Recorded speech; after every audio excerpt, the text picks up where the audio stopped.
Long ago, people believed Mother Dahna was eternal and indestructible, while Rena was thought to be a divine paradise for departed souls.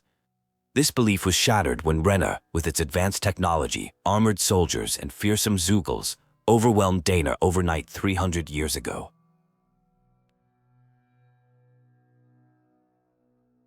After conquering Dahna, the Renans divided the land into 5 realms. One of these realms, Orbis Calaglia, is now ruled by the tyrannical Balseth of the Firemaster Corps. The landscape is a harsh, scorching wasteland where dust storms rage constantly. The Danin people live as slaves under brutal Renan oppression, with death being their only escape from suffering. Their spirit has been so thoroughly crushed that they have forgotten what freedom means. A character known as Iron Mask helps fellow slaves and receives medical treatment from Doc for injuries. Despite being unable to feel pain, Iron Mask can still be wounded. Doc warns about being careful and discusses the history of failed uprisings against Renan rule. A mysterious woman appears, leading to a chase sequence. Iron Mask encounters her and they end up fleeing together from armored soldiers, showcasing impressive escape abilities, including jumping across dangerous terrain. Lord Balseth, ruler of Calaglia, is shown to be in a tense political situation. Another lord named Ganath Haros taunts him about failing to ascend the throne twice, hinting at larger political struggles among the Renan leadership. Iron Mask awakens in a safe house run by the Crimson Crows, a Danan resistance group. The mysterious woman is revealed to be Shiani Maris, a Renan, who has a curse that causes electric shocks to anyone who touches her. The safe house is attacked, forcing an evacuation. Iron Mask and Shion end up fighting together against Renan armored soldiers, despite their initial reluctance to cooperate. Their teamwork proves effective in combat. After the battle, Iron Mask reveals his condition: no memories, no ability to feel pain, and unable to remove his mask. Shion shows curiosity about his situation. Despite being from opposing sides, they develop an understanding as they navigate their escape together. The story opens with someone who has no memories of their past and wears a mask they cannot remove. The mask causes difficulties with basic activities like eating and scratching their face when it itches. Despite the unusual appearance, most Danans ignore it to avoid drawing attention. The Renans soldiers are described as ruthless, willing to kill without asking questions. However, they generally ignore people who stay in line and avoid trouble.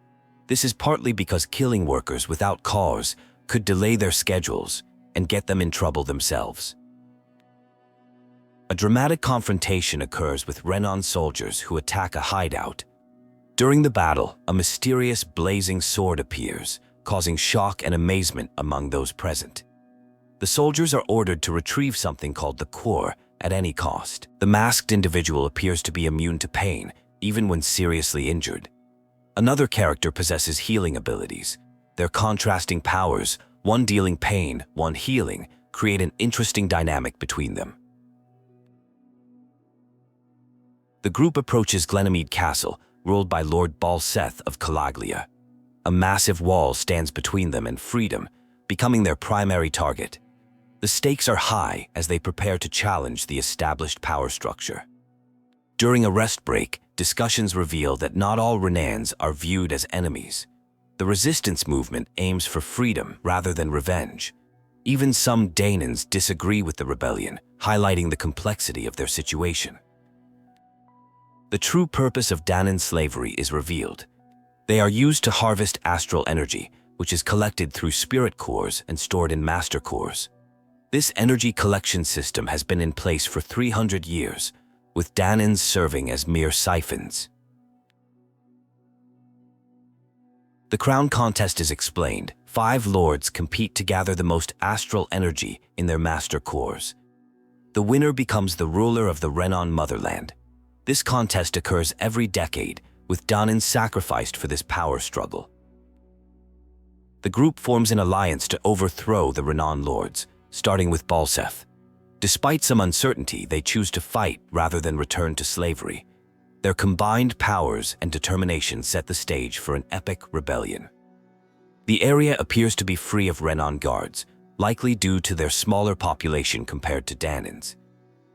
The location serves as a strategic safe house, chosen specifically because enemies would not expect to find opposition on their own territory.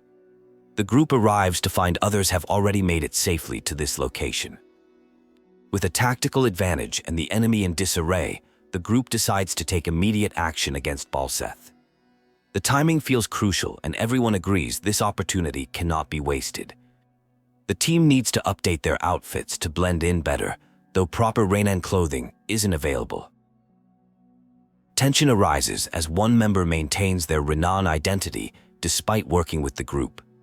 The difference between heavily patrolled Moscow and this more communal area becomes apparent. Balseth's apparent lack of concern about potential threats is discussed, suggesting he underestimates the Crimson Crow's capabilities. A deep discussion unfolds about how Danans are conditioned from birth to accept Renan rule as their sole purpose in life. The contrast between typical Renan values of power and status versus personal motivations becomes apparent. Some choose to fight the status quo, while others passively endorse it through inaction.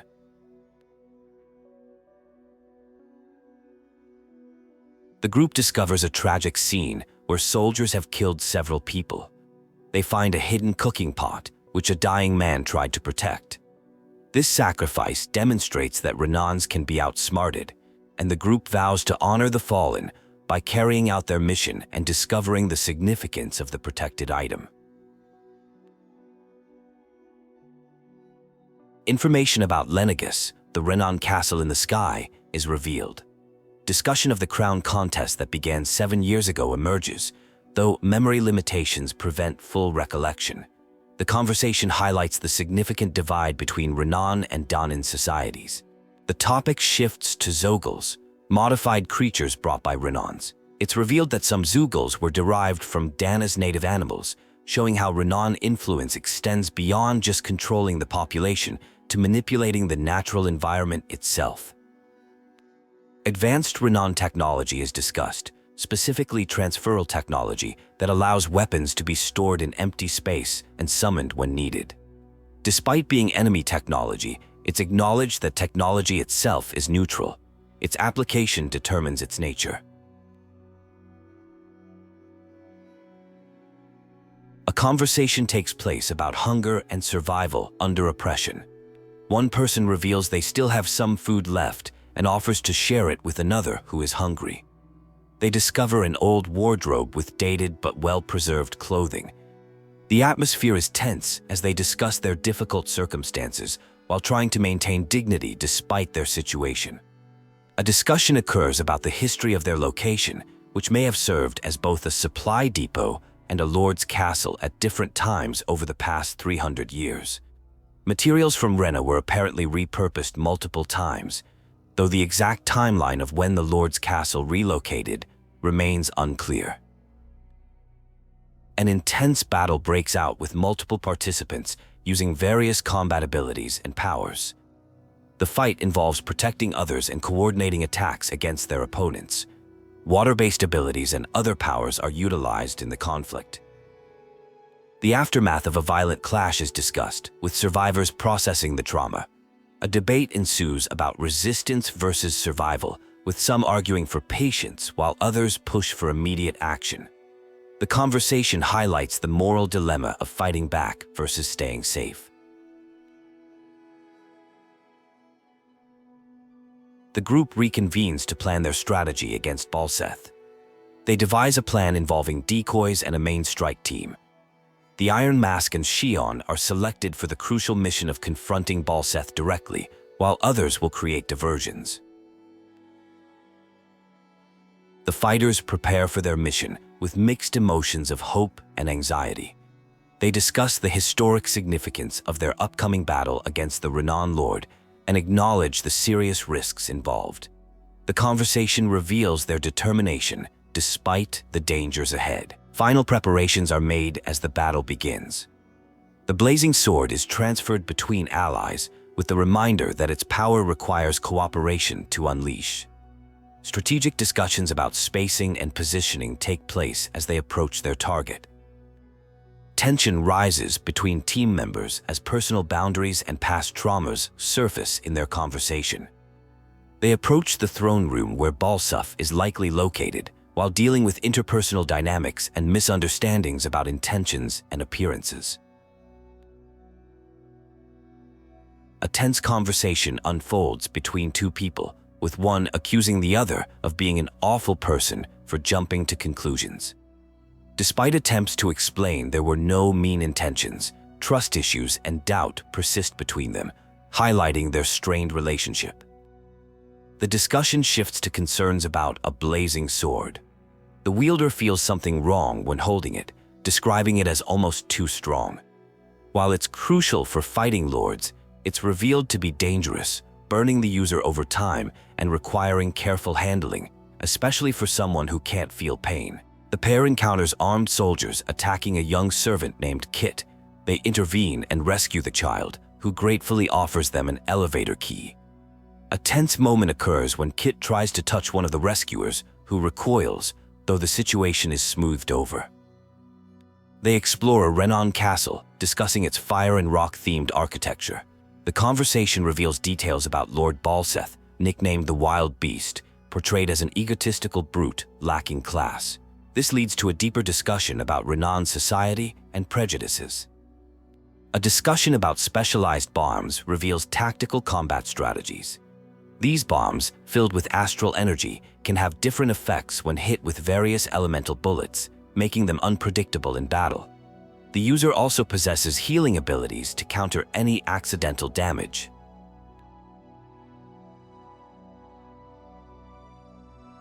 The conversation turns to Lord Balseth, revealing him as one of 5 powerful Renan lords.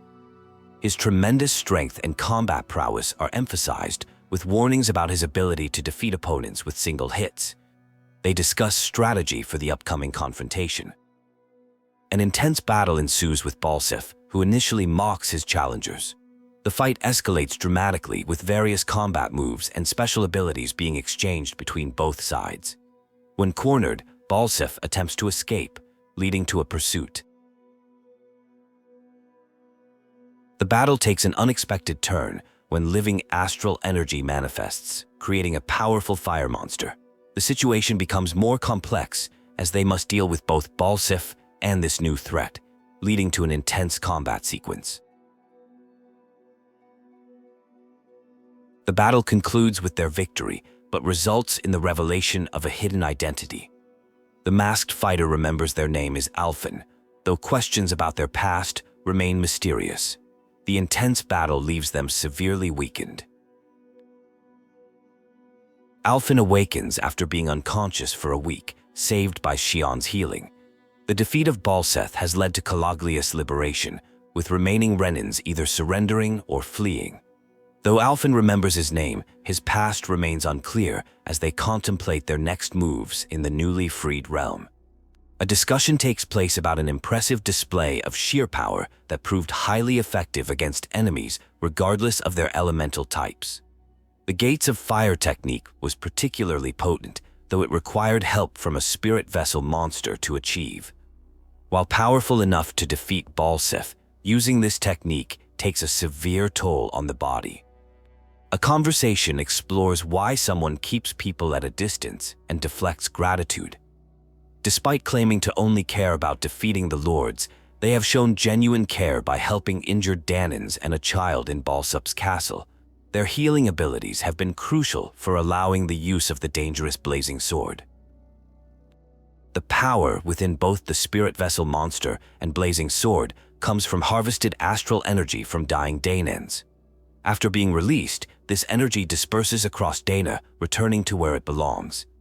Questions arise about what happens to energy harvested by Renans after the sovereigns make their decisions. A weakened girl remains unconscious, though her injuries aren't serious. With supplies running low, they decide to seek help from Doc in Moscow. The conversation reveals that while life exists beyond Calaglia's walls, other regions face similar oppression under different lords. Iron Mask reveals his true identity as Alphen to Doc, who recognizes him as Calaglia's Liberator. Doc expresses gratitude to both Alfin and his Renan companion for freeing them from Balseth. They seek Doc's advice about medicine for an exhausted girl, and he suggests checking Kurt Garrison for supplies. Tension arises during a discussion about cooperation between a Danan and Renan. When referred to as a slave, the Danan firmly rejects this label, asserting they have chosen to fight and leave that life behind. This leads to an emotional moment requiring an apology. They discover their visitor is Rinwell from Cyslodia, representing the Silver Sword's resistance. She sought help after hearing about the successful rebellion in Calaglia, as her people face increasing oppression. Despite initial suspicion about her timing, they decide to join her cause. A tense discussion occurs about a deal involving the Blazing Sword and overthrowing lords. The group discovers a Renan ally who helped find medicine, causing initial distrust and skepticism. There are concerns about potential attacks from other realms, but some argue there are bigger priorities to handle. The group debates their next moves, acknowledging they cannot be in two places at once. They decide to use similar tactics as they did with Balseth, though some express concerns. Despite reservations, a small team of 4 prepares to depart while others stay behind to hold down their position. A deep conversation unfolds about the ethics of fighting the Renans. Rather than total elimination, the focus shifts to finding balance and breaking cycles of hatred. The discussion emphasizes that hatred has many forms and requires different solutions for survival. The group encounters flying Zubals, engaging in strategic combat. They coordinate their attacks effectively, with ranged fighters shooting enemies from the sky while others finish them off. Their teamwork proves successful in defeating these aerial threats. A touching moment occurs when an owl named Hoodle meets another of its kind. Though their encounter is brief, it brings hope of future meetings. This scene shows a softer side to their journey amidst the constant fighting. A discussion about combat techniques reveals different fighting styles and strategies. They analyze the effectiveness of ranged attacks versus close combat, highlighting the importance of targeting enemy weaknesses and coordinating their efforts. The group explores ancient Danin ruins, noting distinctive architectural features over 300 years old. While admiring their ancestors' capabilities, they express hope for a future where their people can freely walk these paths again. As they enter a colder region near Cyslodia, they learn about the region's complex social dynamics. Trust issues run deep, with both Renans and Danans spying on each other through the Bureau of Civil Observation, leading to frequent betrayals for rewards. The conversation turns philosophical as they near Cyslodia's exit. They debate their ultimate goals and the challenges ahead, considering the vast power difference between Renans and Danans. Despite overwhelming odds, they maintain hope in finding ways to negotiate and achieve lasting freedom.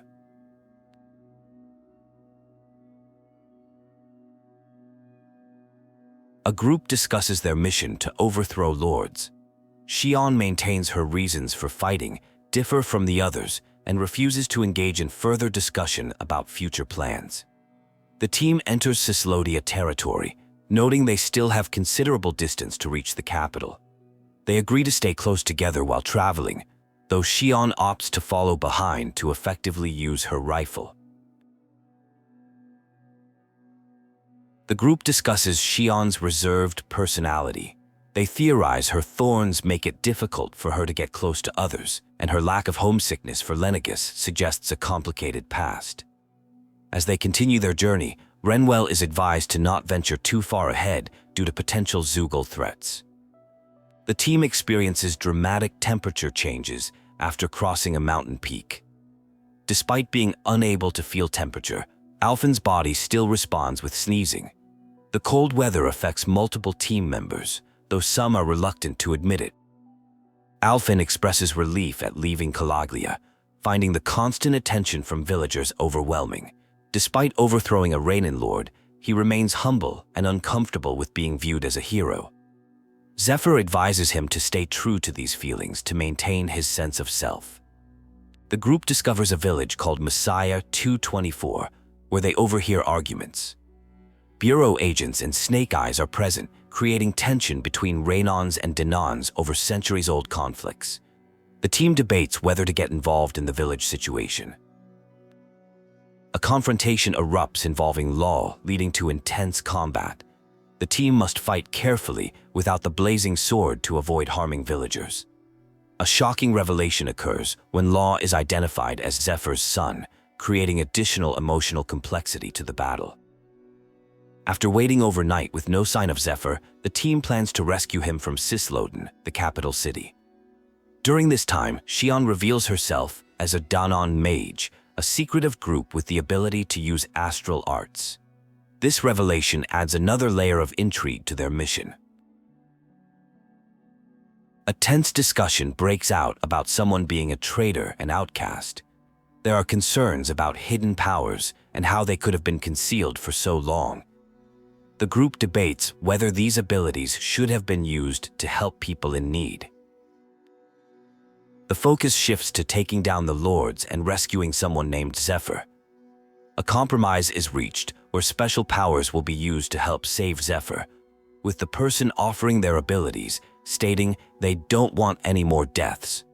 The group decides to return to the village to investigate what happened. They notice how dark it is outside, leading to a discussion about how this realm exists in perpetual darkness, a stark contrast to other places like Calaglia, where the sun rises and sets normally. Someone practices magic incantations, explaining they need to say them quickly and accurately. They reveal their family lived in hiding due to being mages. The topic of other mages' whereabouts appears to be sensitive. An interaction occurs with an owl named Hoodle, who has the ability to conceal itself when threatened. The owl is only comfortable with one specific person, but may eventually respond to others calling its name. A discussion about magical abilities reveals someone can disrupt and steal astral arts from enemies during casting. This stolen energy can be used once before it's gone, and the theft temporarily prevents enemies from casting more spells. The group searches for Zephyr in a village, deciding to openly ask villagers despite risks. They learn Zephyr was taken to Cyslodia, the capital, from which no one has ever returned. Locals express fear of the Snake Eyes who control the realm. The group plans to head to Cyslodia with a warning about passing through a dangerous forest inhabited by wild Zeugles that hunt in packs. Previous encounters with these creatures resulted in people getting separated. A conversation about building stronger bonds between traveling companions takes place. One person reluctantly agrees to make more effort to communicate, though they don't fully understand the importance of casual conversation. A tense situation develops within the traveling group as they discuss the need to work together rather than fighting amongst themselves. The lack of cooperation and equality between members is causing friction, particularly after Zephyr's disappearance. The atmosphere is super stressful and making it hard to get anything accomplished. The group enters a forest known to be full of dangerous Zeugles. They worry about Zephyr, unsure if they successfully made it through or fell victim to the threats. The mood is totally sketchy as they proceed cautiously through this risky area. An intense battle breaks out when they encounter hostile forces. The group coordinates their attacks, with Rinwell using special incantations to cast powerful magic. It's revealed that these incantations require full concentration, and if interrupted, the spell must be restarted. Super cool battle mechanics are discussed, showing how the team needs to protect Rinwell while she casts. They discover a disturbing scene with multiple dead Zeugles, apparently killed by a single mysterious powerful swordsman. The clean, precise cuts suggest exceptional skill. The group is totally freaked out by this discovery and decides to avoid confrontation with this unknown warrior. Arriving at Cyslodia, they notice strange beams of light. Suspicions arise about recent events possibly being a trap, though Rinwell's loyalty seems genuine. The crew is low-key paranoid but stays focused on their mission to defeat the Lord. Rinwell reunites with allies and introduces new companions from Calaglia. They use a secret passage to enter the city safely and meet Menik, leader of the Silver Swords. Despite initial suspicion about having a Renan present, Menik agrees to help rescue their captured leader. Discussion reveals the complicated social dynamics within the city, where trust is scarce and betrayal common. Rinwell explains how the Silver Swords operate and the constant threat of being watched by Snake Eyes. The whole situation is mega sus, with everyone having to be super careful. They investigate the source of mysterious light beams and discover dissidents are being forced to work at these locations. The group must maintain a low profile while navigating the city streets, where both Snake Eyes and fellow Danans could report suspicious activity. They find a spirit vessel collecting astral energy, explaining the realm's perpetual darkness. A detailed explanation of astral energy elements reveals that darkness and light energies are unique to Rena and Dahna respectively, with neither race able to use the other's element. Pretty wild how the whole energy system works. In Cyslodia, the Renans are collecting light energy, similar to how they collected fire in Calaglia. The realm has been covered in darkness for 300 years, spreading from Cyslodia. This total darkness is due to the Renans stealing light from the land, creating an unsettling atmosphere throughout the region. The group discusses sneaking into a facility to gather needed information from the Snake Eyes. They spot Law, Zephyr's son, who reveals he feels abandoned by his father and now works as an agent for the Renons. He criticizes the group for working with a Renan woman, but claims he's trying to help his people from within. A heartfelt conversation reveals that Zephyr refused to fight his son in a previous village encounter, suggesting he cares deeply for Law despite their strained relationship. Law then discloses that Zephyr is scheduled for public execution in the plaza in front of headquarters. A discussion about magic reveals key differences between Renan and Danin abilities. While both use astral energy, they channel it differently. Danans can only use light magic, while Renans specialize in dark magic, with neither able to use the other's element type. The group reconvenes to share information about Zephyr's impending execution. During their meeting, Snake Eyes soldiers suddenly surround them. Menik urges the others to escape through an underground waterway while buying them time. The group navigates through underground passages beneath the city. These tunnels serve as sewers and evacuation routes, contrasting with Calaglia's waste management system where everything, including deceased slaves, was burned for astral energy. The group encounters and battles a massive creature in the underground passage, likely placed there by the Snake Eyes to stop intruders. Despite its size, they work together to overcome this obstacle. They reach one of many resistance hideouts, where they learn that Zephyr's execution has been moved up unexpectedly.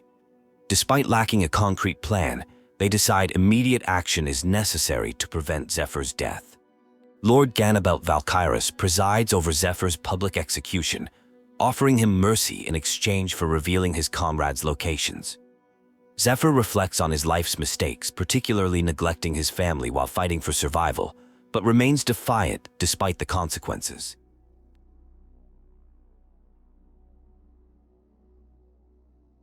A heartfelt reflection begins about fighting to protect what matters most. The greatest regret described is not expressing true feelings to loved ones before it was too late. The key message shared is to identify what you want to protect, hold on to it tightly, and never let go. Breaking down walls, both physical and emotional, is possible when working together. An emotional reunion occurs between father and son, though the timing is complicated by an ongoing conflict. The situation quickly escalates when it becomes clear someone has betrayed their trust. A shocking revelation occurs involving Master Cores mysteriously reacting to each other. The true identity of Ganath Haros, Lord of Cyslodia, comes to light. He had been secretly leading the Danan resistance. This deception was part of an elaborate trap. A brutal confrontation unfolds, where a special poison is used that cannot be cured by normal healing methods. The group is forced to flee while trying to protect their injured comrade. though they are heavily outgunned in the process. Despite desperate attempts to save him, the poison claims its victim. A devastating loss occurs as father and son share final moments together, though many words are left unspoken. The tragedy fuels a burning desire for revenge against Ganabelt. The group strategizes about dealing with heavily defended enemies. A special technique is discussed that can break through tough defenses by focusing energy on specific points. The team prepares to face Ganabelt while dealing with their grief and anger. The oppressive atmosphere in the city is discussed, where people live in fear of informants and have lost the will to fight back after generations of slavery. The team holds on to hope that defeating Ganabelt will bring positive change to Cyslodia. While infiltrating the castle, they discover an armory filled with ancient Danin equipment and armor, suggesting a rich cultural history that was largely erased by the Renans. This preserved collection likely represents trophies taken from fallen Danin heroes.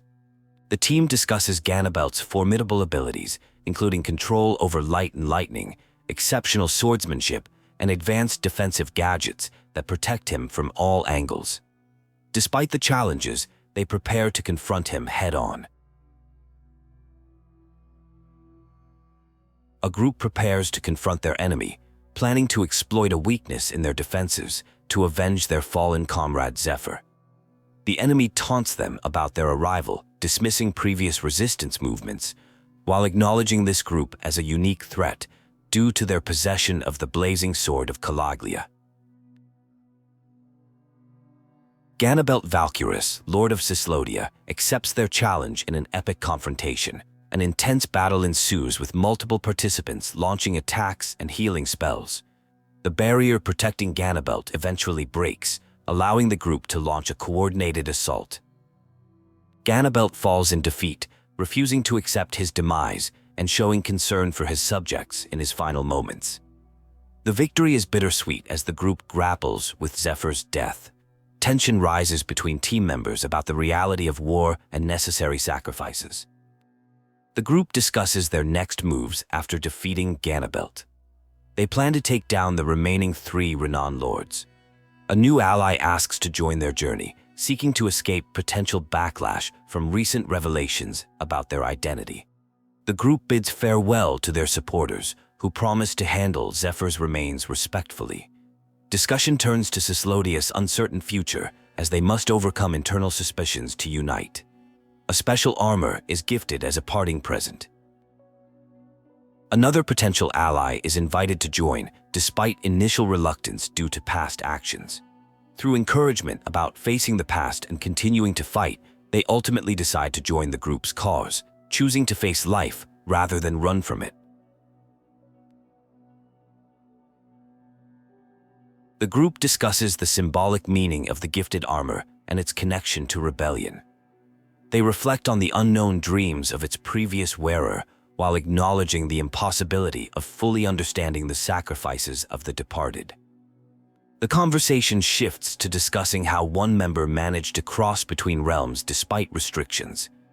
They reveal using cargo convoys that transport resources between realms as a means of secretly moving between territories, highlighting the potential for information flow between enemies. A heartfelt conversation reveals feelings about sharing a close friend named Huddle. For a long time, Huddle was the only friend they had. While happy to see others accepting Huddle, adjusting to sharing this friendship brings mixed emotions. Others acknowledge and respect these deep familial bonds. Discussion about an ancient underground path reveals it was likely built by Danans before their conquest, possibly as a way to safely traverse mountains. The conversation turns to how Renan invaders stole and erased Danin history to better control them as slaves. However, fragments of history remain, like broken pottery pieces, waiting to be rediscovered once freedom is won. A dark personal story emerges about joining a resistance group in Cyslodia that ended tragically. After surviving a brutal ambush by the Snake Eyes that killed many friends, trauma and nightmares persist. Despite defeating Ganabel, moving past these memories proves challenging. fear of panicking and abandoning friends again weighs heavily. The conversation shifts to fighting styles, with discussion of an aggressive approach learned from someone named Zephyr. While this full-force offensive strategy can be effective, others point out the importance of also being able to defend against counterattacks. The discussion reveals different philosophical approaches to combat. The group arrives at Elde Menancia, the land of green, marveling at its fertile landscape and pleasant climate, a stark contrast to Calaglia and Cyslodia. The capital city of Vicent comes into view with a warning about its historical significance in producing sovereigns. The breathtaking scenery triggers both appreciation and bittersweet memories. A detailed exploration of the unique terrain reveals mountains resembling stone waves and monster horns. Discussion turns to how astral energy shapes the landscape, making it both beautiful and structurally sound. However, this beauty is tainted by the realization that these dramatic features are unnatural results of Renan influence. The conversation explores astral energy elements, with darkness unique to Rena and light to Dahna. This leads to reflection on lost knowledge and the importance of preserving remaining artifacts and information. The discussion highlights how easily history can be forgotten and the value of maintaining connections to their world. Two fighters are discussing their training regimens. One is determined to maintain sharp fighting skills, while the other advises not to overwork. There is a friendly rivalry as they challenge each other to get stronger, leading to an intense training session with weighted weapons that accidentally wrecks their camp. A conversation about training methods and motivations reveals deeper insecurities. One fighter struggles with feelings of inadequacy and fear of failing others, while receiving reassurance that everyone is just doing their best. The discussion ends with renewed determination to get stronger through a new training regimen. Upon entering a new city, travelers encounter what appears to be well-dressed and happy Danans wearing kors, which is unusual. They meet Droshan from the Department of Welfare, who explains that Lord Dohalim changed everything 7 years ago by treating Danans with respect, leading them to serve him willingly. Captain Kisara, a Danin guard, invites the group to meet Lord Dohalim at Otalina Palace. The existence of willing Danin guards surprises the group. They learn about a quarry and medical facility, while debating whether Danin loyalty to a Renan lord is genuine or result of prolonged subjugation.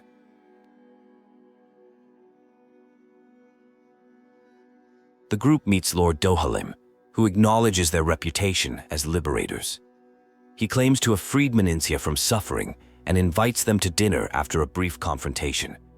The meeting raises questions about his true intentions and the nature of his rule over the region. A discussion reveals the complexities of Renan-Danin relations. While the Danans still serve as laborers, they are now fairly compensated and treated better than before. The current system is presented as the best possible arrangement for coexistence between the two peoples, though some still view it as oppression. An intense confrontation occurs with strong emotions running high, leading to an emotional outburst and expressions of anger and betrayal. The situation appears to reach a dramatic climax, with someone swearing never to forgive another party involved. The discussion turns to matters of sovereignty and leadership. Someone expresses disinterest in competing for the throne, focusing instead on maintaining peace in their realm. They show little interest in political games or harvesting energy from Danans. Arrangements are made for overnight accommodations at a local inn. There is some hesitation about trusting these arrangements, but practical considerations win out since camping outside is not feasible. The group decides to accept the lodging despite their reservations. A comparison is made between living conditions in different regions. While Danans in this area receive better amenities and time off, they are still not truly free. This creates confusion and conflicting feelings about how to interpret these improved but still restricted living conditions. The group discusses Lord Dohalim, noting how different he is from other lords they have encountered. Despite his royal demeanor, he shows impressive strength and capability. There are mixed opinions about whether to trust his seemingly peaceful nature. After a night's rest, the group discusses feeling strange the previous day. They debate whether their food might have been tampered with, though some argue that if harm was intended, it would have been more obvious by now. The group encounters a mysterious cat with a collar that appears to be trying to lead them somewhere. They speculate it might be a trained messenger animal, potentially carrying important information or leading them to someone. The setting shifts to an underground forest filled with zoogulls. The group learns that zoogulls work for the Renans and help maintain order.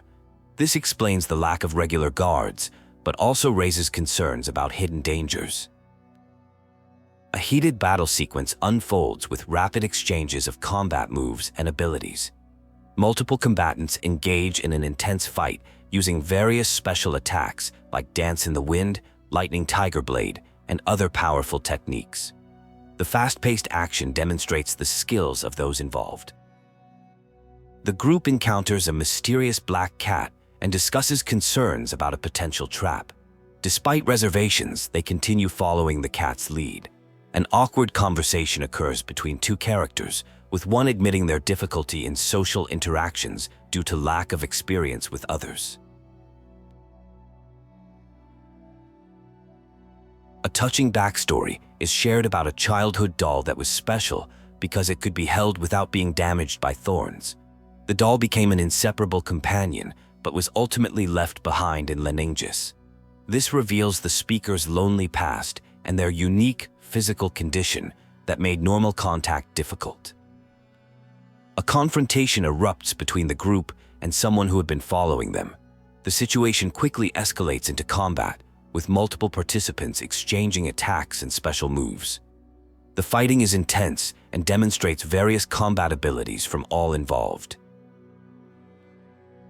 A major revelation occurs as Miguel identifies himself as the one who summoned the group. It is revealed that Casara is his sister, and their complicated relationship stems from accusations of Miguel betraying Lord Dohalim. The tension between the siblings is evident in their interaction. The backstory of Miguel and Casara unfolds, revealing they were orphaned under an oppressive regime before Lord Dohalim came to power. Miguel explains the concept of astral energy harvesting and introduces the horrifying phenomenon called the hollowing, which turns living beings into nothing. Miguel reveals a sinister plot involving the fruit of Helgen, which causes Danans to emit more astral energy than usual. The fruit has been secretly added to the realm's food supply, though guards' meals are kept clean to avoid detection. Miguel's attempt to warn Dohalim resulted in his imprisonment. Miguel explains his current mission with the Gold Dust Cats to expose the truth and warn Lord Dohalim. He proposes using the Lord's routine inspection as an opportunity to approach him, believing their group can help succeed where previous attempts failed. A late-night conversation occurs between two characters. One provides healing for a shoulder injury from an earlier confrontation with Dohalim. They discuss their promise to take down the Lords and share a moment of genuine concern for each other's well-being. The group discusses their trust in various individuals, particularly expressing uncertainty about Dohalim's intentions and the potential for peaceful coexistence between Danans and Renons. There is skepticism about Magel's plan, though some remain hopeful about avoiding conflict if the information about Dohalim proves accurate.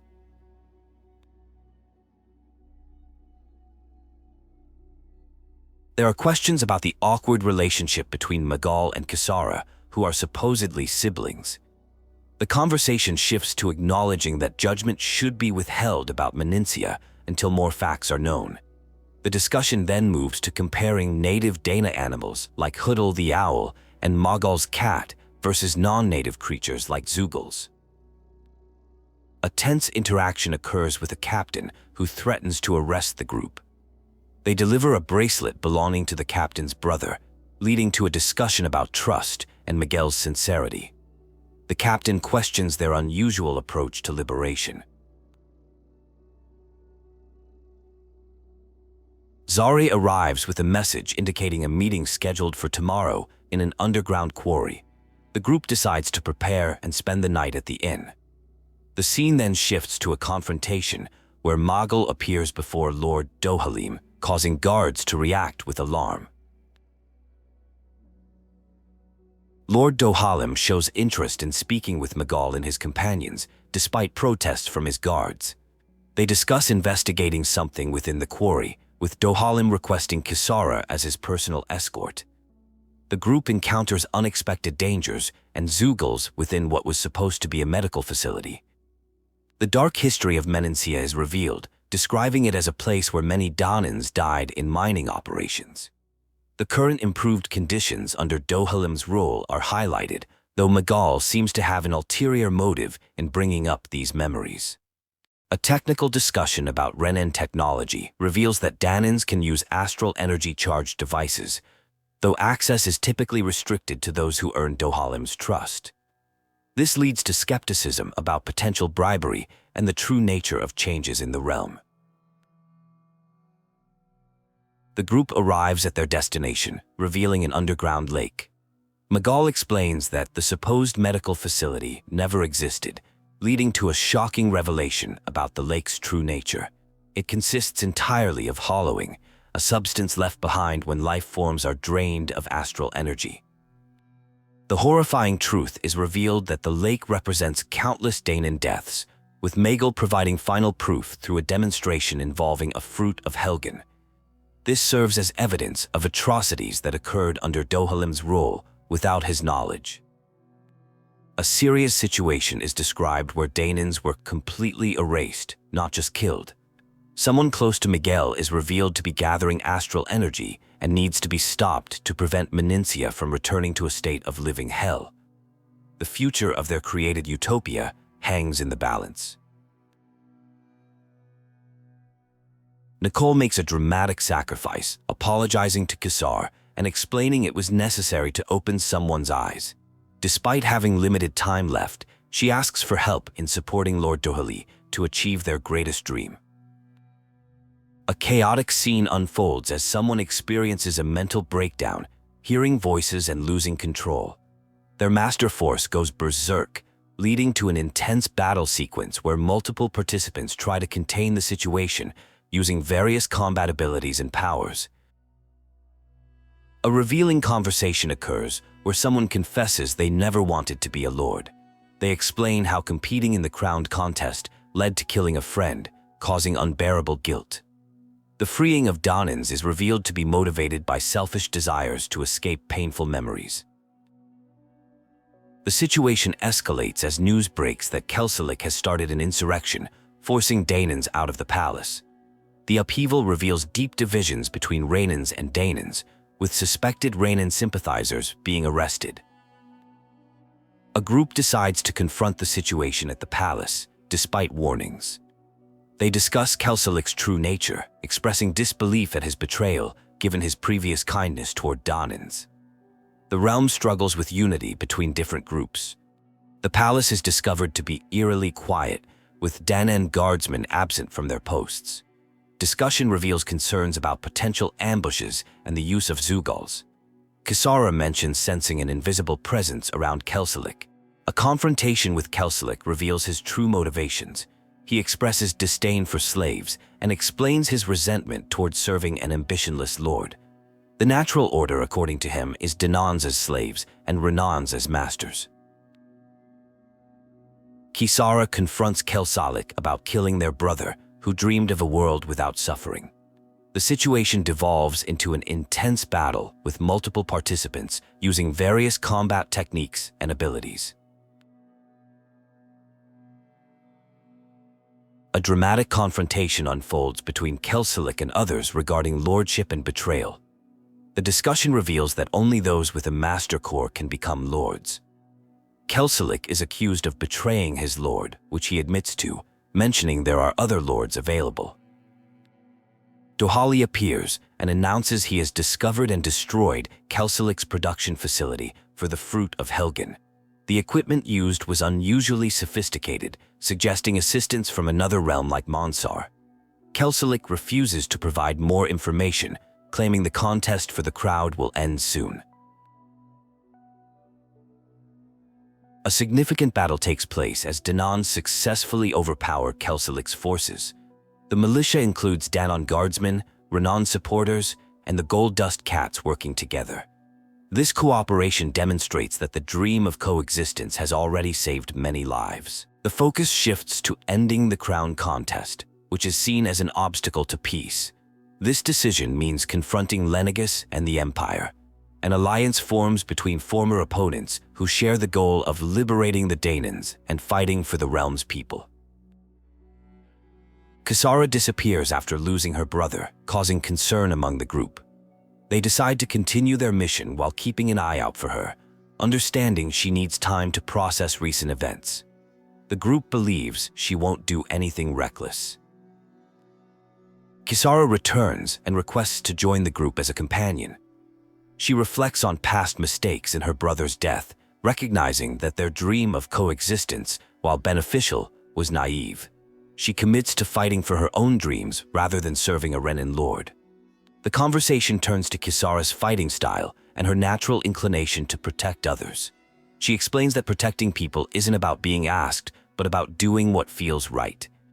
She extends this protection to everyone, including Dohalim, as they now share common goals. The group discusses Kelsilik's motivations and downfall. His actions are viewed as desperate attempts to gain power, possibly driven by shock at Dohalim's refusal to participate in the crown contest. This highlights the complex relationship between Danans and Renans. At Talcapond, Kisara shares survival stories from her childhood, explaining how she caught fish to supplement inadequate rations. She demonstrates fishing techniques, showing how different fish require different approaches. The group becomes interested in learning despite the time investment required. The group discusses fishing as a potential activity during downtime. One member brought along their brother's old fishing rod from Vicinth and offers to take others fishing when they have free time. This casual conversation shows the group trying to find ways to bond and relax together during their journey. The awkward dynamic between two members of the group is discussed, particularly in light of events involving someone named Miguel. The tension between them is noticeable as they barely speak to each other. Their behavior seems to be impacting the overall group dynamic and journey atmosphere.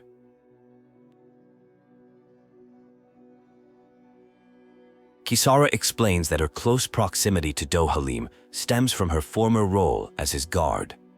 While some question this continued behavior since she's no longer employed by him, others defend it as a comfortable habit.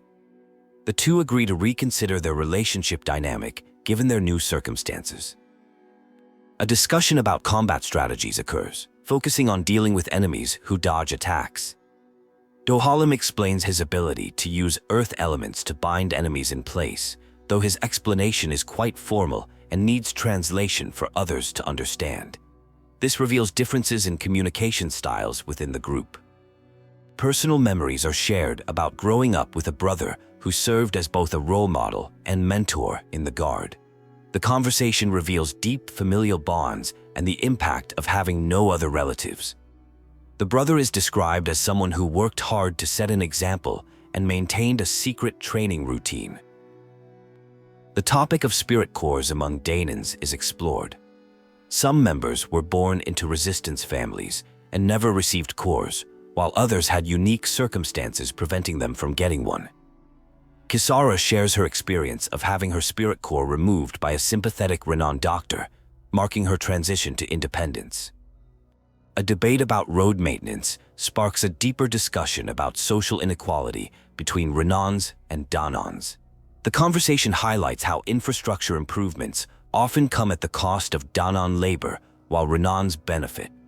This reveals ongoing tensions between the two groups. The discovery of ancient Danan relics leads to an interesting cultural discussion. While Renan members show fascination with these historical artifacts, some Danans express disinterest or mild resentment, highlighting different perspectives on cultural preservation and privilege.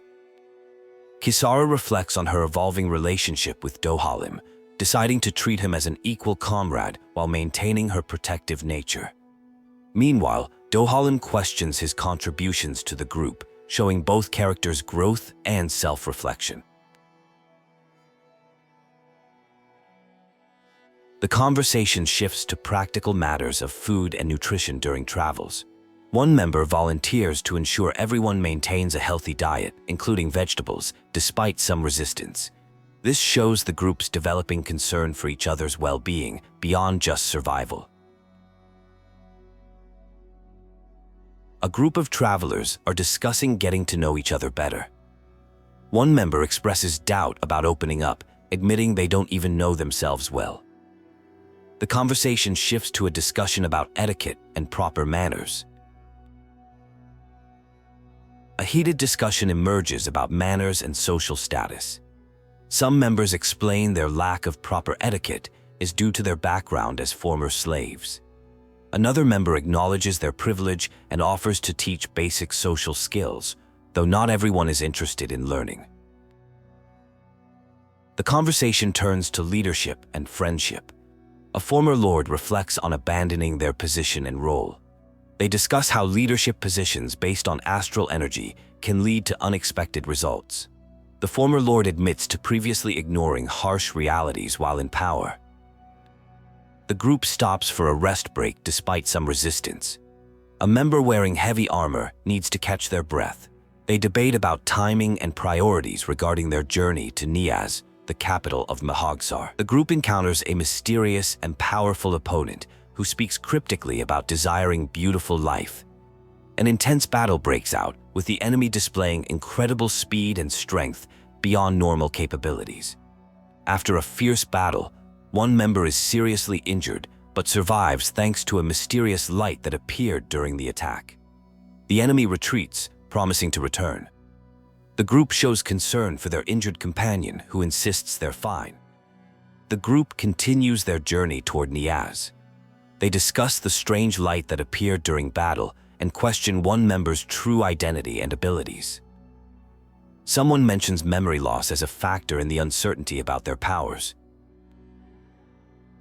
Upon reaching Niaz, they find it in ruins with no people in sight. They notice the Darkwing's crest, from an old legend about a hero defeating an evil king. They speculate about a possible rebellion that led to the city's current state. The group investigates the ruins, noting signs of recent destruction and fire damage. They connect these findings to the legend of the Darkwings and its mention of a holy flame. They decide to search for survivors who might explain what happened. The scene shifts to a lighter moment where they discuss basic survival skills and personal care. One member shows surprising ignorance about simple tasks, leading to gentle teasing about their apparent inability to handle basic self-care duties. A conversation begins about how lords like Dohalim rely heavily on attendants for basic tasks. While this dependence is somewhat expected, it seems excessive compared to other Renans like Shion, who are more self-sufficient. The group suggests Dohalim should learn basic life skills like dressing himself, putting on shoes, combing hair, and managing possessions better. The discussion shifts to Dohalim's owl, Renwell, with someone requesting its molted feathers to make a pillow. This request causes tension, with others criticizing the insensitivity of asking for such things without considering others' feelings first. The group encounters the Darkwings, led by Bafong. After some tense moments and verification of Alphen's identity through his blazing sword, Bafong explains they recently overthrew the realm's lord using stolen explosives, though the lord managed to escape. The group meets Deadheim, the leader of Niaz, who displays immediate hostility toward the Renan members. His aggressive attitude and harsh rules create tension. He boasts about using explosives to defeat the Lord, admitting to sacrificing his own people in the process. When Alphen defends his Renan friends, Deadheim becomes enraged and orders them to leave the realm. His followers chant in support, showing his influence over the populace despite his questionable leadership methods. Bafong apologizes for Deadheim's behavior, explaining how losing loved ones changed him. The group learns the Lord might be hiding in Esteluva Forest and decides to investigate, despite Deadheim's disapproval. The group discusses how Deadheim has become similar to the lords he fought against, criticizing his willingness to sacrifice his own people. Despite this, many Danans view him as a hero, highlighting their deep resentment toward Renans. The conversation concludes with observations about how the liberated city still feels fearful and anxious. Dohalim relates this to his experiences in Vicent and shares his perspective on music, revealing his appreciation for the natural rhythms of daily life. Before becoming a candidate for lordship, there was a deep passion for music and its ability to capture the essence of nature, time, and human thoughts.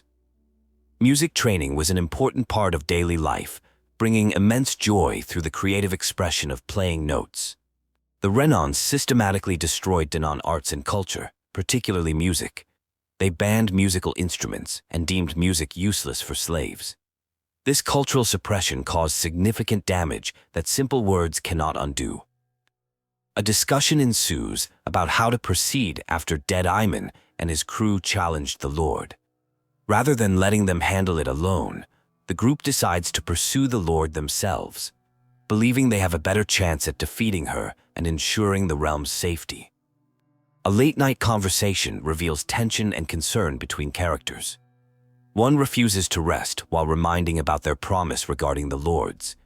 There's an offer of support and trust, though it's met with some resistance. Strange rock formations are discovered to be Renan technology used to manipulate Danish astral energy. This advanced system controls elemental energy distribution across different realms, demonstrating the sophisticated capabilities of ancient Renan civilization. The realm of Mahag Saar is known for wind, with each region aligned to different elements: earth, water, fire, wind, light, and darkness. This elemental distribution helps prevent resource conflicts between lords, though political tensions still exist. Kisara's impressive range of skills, from cooking to weapon maintenance, is discussed. These abilities were learned from her brother and Legiel, including practical skills like sewing and caring for cats. Her brother wanted to teach her everything possible. The group discusses personal hygiene and clothing maintenance during their travels. Kisara offers to help with laundry and repairs, showing her nurturing personality and maintaining guard traditions of cleanliness and organization. A frank discussion about social hierarchy emerges. Former Lord Dohalim acknowledges his privileged background and the need to adjust to a more equal relationship with others. The group emphasizes they are not servants, challenging traditional Renan-Danan dynamics. Financial concerns arise when it's discovered that a large portion of their funds was spent on an ancient Danan artifact. This object, possibly used in historical rituals, represents the disappearing cultural heritage since the Renan conquest. A discussion breaks out about preserving historical items and spending group funds. There are concerns about unauthorized spending of shared money, especially when the group is trying to be frugal. Someone defends their purchase as a once-in-a-lifetime opportunity to preserve important history, while others emphasize the need to be more financially responsible. The conversation shifts to discussing master cores, powerful objects containing astral energy harvested from slaves over 3 centuries. While typically only lords can use them, there are exceptions. One master core is embedded in someone's body, while another is kept as a reminder of past injustices and sins, never to be used again. The topic changes to discussing Hudl's training and integration into the group. Hudl has started fishing and adjusting his diet independently. The group reflects on how they've become like a family, playfully assigning family roles to each member, including comparing one member to a pet dog. The group explores a creepy location dense with astral energy, suspected to be a lord's hideout. They determine it's likely an ancient Dahnan castle or fortress, mostly underground now. Someone demonstrates impressive knowledge about historical architecture, earning praise from others. They speculate about research being conducted in the location, noting its rich astral energy. This leads to tension when discussing Renan castles and spirit vessels, with conflict arising over historical grievances between Renans and Danans. The group discovers the hideout is abandoned and faces an unexpected battle. After defeating their opponent, they realize their search for the Lord has been unsuccessful, leading to frustration and tension between team members. An emotional conversation unfolds about friendship and mutual support. Someone insists their partnership is purely practical, while another argues their bond goes deeper than just shared goals, promising to continue looking out for each other regardless. A personal revelation emerges about seeking to end a curse involving thorns. The Ren Alma, a powerful artifact created by combining 5 master cores, might hold the solution. Friends pledge their support in this quest, emphasizing the importance of relying on each other. The group decides to return to Nias after their unsuccessful search. The conversation concludes with historical reflection about Danan castles, suggesting that even before Renan invasion, Danans had their own power structures and rulers, though their style of leadership remains unknown. A philosophical discussion begins about human nature and the desire to control others. The conclusion is reached that even if the tendency to dominate is natural, there is still an obligation to resist and fight against such impulses. The legend of the Dark Wings is shared, telling of an ancient evil king who tried to destroy Dahna. A black owl chose a hero and gave them holy flames to defeat the king. The people flew the Dark Wings crest in gratitude. This tale was widely known before the Renans arrived, but has since been largely forgotten. The scene shifts to a busy plaza where Buffon delivers news that Lord Almadria has been captured without resistance, which seems suspiciously easy. He mentions preparing for Deadheim's victory speech and leaves to set up defenses around the city. A tense scene unfolds as Lord Almadria is presented to an angry crowd. Despite pleas to stop, the situation escalates as people chant "Burn the Witch." Strange astral energy manifests, connected to the fruit of Helgen. Rinwell confronts Almadria, revealing a personal vendetta over her parents' deaths. Despite intense emotions and desire for revenge, others prevent Rinwell from taking lethal action, warning that such hatred will only lead to regret. Almadria reveals she studied astral arts and stole knowledge from Rinwell's family. A battle ensues with powerful magic and multiple combatants trying to take down Almadria. The aftermath reveals Almadria's true plan. She allowed herself to be captured to harvest astral energy from the angry Danans, killing most people in the plaza, including Deadheim. It becomes clear she used Menancia as testing grounds for the fruits of Helgen. A deep conversation about handling hatred occurs. Rinwell struggles with her desire for revenge being her only motivation. Others encourage her to find reasons to live beyond hatred, while supporting her choice to continue fighting. The group learns of Almadria's likely destination, an underground harbor with a floating fortress she built. They resolve to pursue her and prevent further destruction, recognizing the urgent need to stop someone who shows complete disregard for human life. The discussion reveals that Almadria was behind a terrible incident. She invaded another lord's territory, not because she saw Dan and mages as threats, but to steal their knowledge and techniques to become stronger. This fits her character, as she even bragged about creating monsters she could summon. Rinwell expresses concern about being viewed as a monster due to her ability to use magic despite being Danin. Her friends quickly reassure her that they don't think of her that way, emphasizing that Almadria is the one at fault for everything that happened. A conversation about training habits reveals childhood memories. The speaker recalls their father, Zephyr's advice about the importance of taking breaks and not overdoing training. This leads to reflection about whether this was a deeper lesson about not rushing into things too quickly. The group meets Mavar, an experienced sailor who offers to help them pursue a lord who recently departed by ship. Despite concerns about danger, they accept his help since they need his seafaring expertise. Mavar believes they can catch up to the heavier ship they're pursuing. Rinwell opens up about feeling guilty for hiding things from her companions and being consumed by revenge. The conversation explores complex feelings about hatred, particularly toward Almadria, and the realization that both Danans and Renans can be either good or evil. The group reflects on how leaving their homeland opened their eyes to the world's vastness, especially when seeing the endless ocean. This leads to deep conversations about past decisions, personal growth, and questioning whether their actions were right. The scene shifts to someone experiencing seasickness while discussing the shocking events in Niaz. The conversation evolves into examining how their perspective on the conflict between Renans and Danans has become more complex, moving beyond simple black and white views.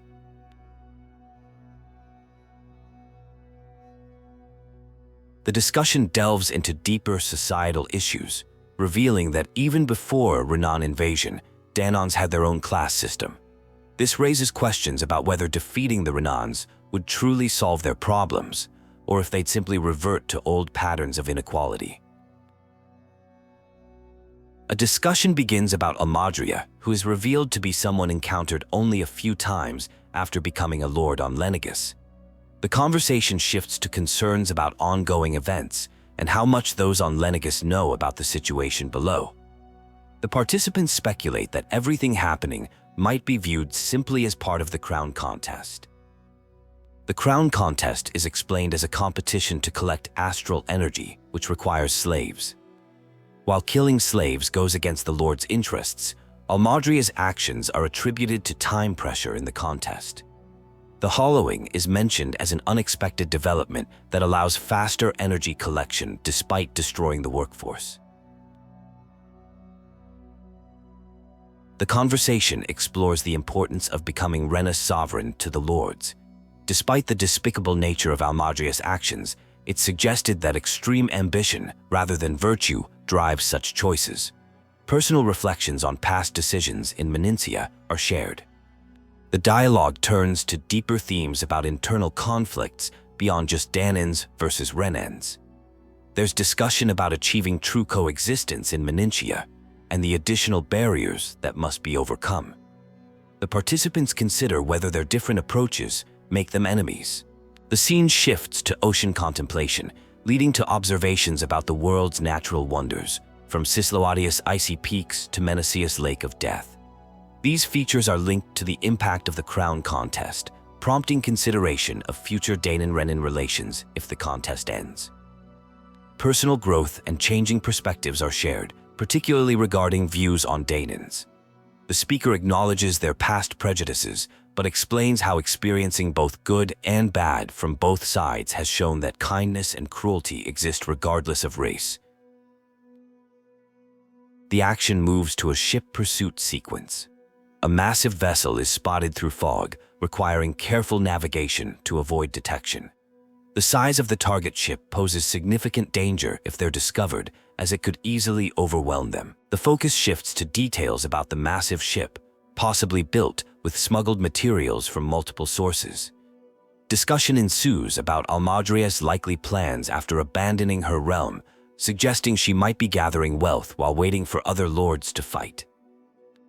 The ship's advanced technology is discussed, revealing it uses an engine from a starship, technology far beyond their current capabilities. This suggests connections to more advanced civilizations and hints at potentially greater challenges ahead. The search for Almadria leads to empty captain's quarters and speculation about her location on the ship. The group acknowledges her dangerous powers as an astral artist who can control wind energy, and her history of violence against Dahnan mages is recalled. A heated confrontation unfolds about power dynamics and control. The antagonist defends their actions by claiming it's natural for those with power to rule over others without it. They admit to stoking existing conflicts, but deflect blame, arguing that people's own hatred led to their downfall. A fundamental disagreement emerges about accountability and the abuse of authority. Lord Dohalim appears and stands up for his allies against insults about their social status. This leads to tense exchanges about nobility, loyalty, and what makes someone worthy of leadership. The conflict escalates as opposing views on power and its proper use come to a head. The antagonist boasts about their command of forbidden knowledge and threatens to demonstrate its devastating effects. An intense battle sequence occurs with multiple combatants exchanging attacks, spells, and combat moves. The fight is emotionally charged, especially for one participant seeking revenge for murdered parents. Despite the personal nature of the conflict, they choose justice over vengeance, deciding to arrest rather than kill their opponent. The mysterious swordsman Volron appears, revealed to be the successor of Ganath Haros. A confrontation ensues that ends in a shocking development, leaving one character incapacitated. This causes distress among their companions who try to help but are ultimately separated by circumstances. Following a disorienting experience, someone awakens feeling pain for the first time in a while. They find themselves separated from their companions and must search for them. Eventually, they reunite with some members of their group who explain they're in Ganath Haros near a village called Thistleum. A major revelation occurs as memories return.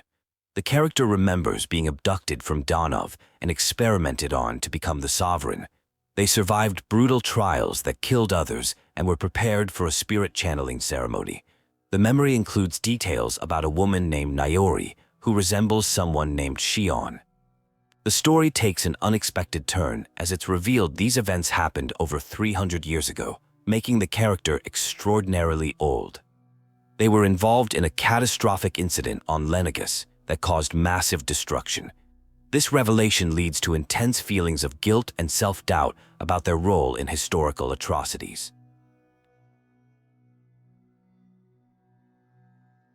The group is dealing with a shocking revelation, and everyone needs time to process recent events and get their thoughts straight. There's concern about Shion's situation, but rushing into Volran would be extremely dangerous, especially with Alphen not being in the right state to fight. The team agrees to stay in the village until they're better prepared. A discussion reveals deep mysteries about powers, crests, and historical connections between Renans and Danans. Questions arise about why a Danan would bear the same crest as the Renan Sovereign and the significance of a powerful maiden figure. 3 centuries of history seem to contain many inconsistencies and hidden truths that challenge everything previously known. The group discovers Zugals in their territory while discussing how Alphen returned from Lenegis via a Renan starship helped by Nayori. The conversation reveals that Nayori, despite being Renan, was also forced to serve against her will, highlighting the complex hierarchies within Renan society. She chose to stay behind to help survivors.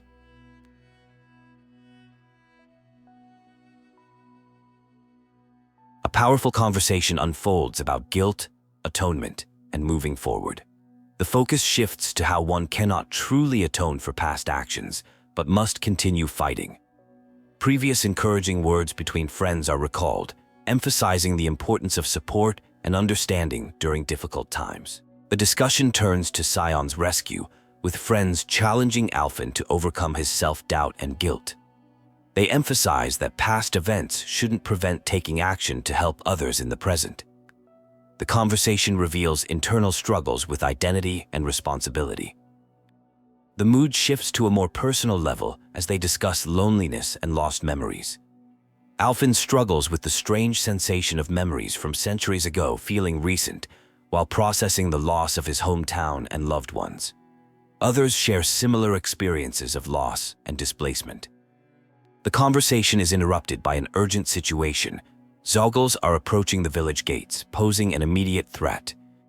Despite recent emotional turmoil, Alphen decides to join the fight, showing signs of moving forward despite his internal struggles.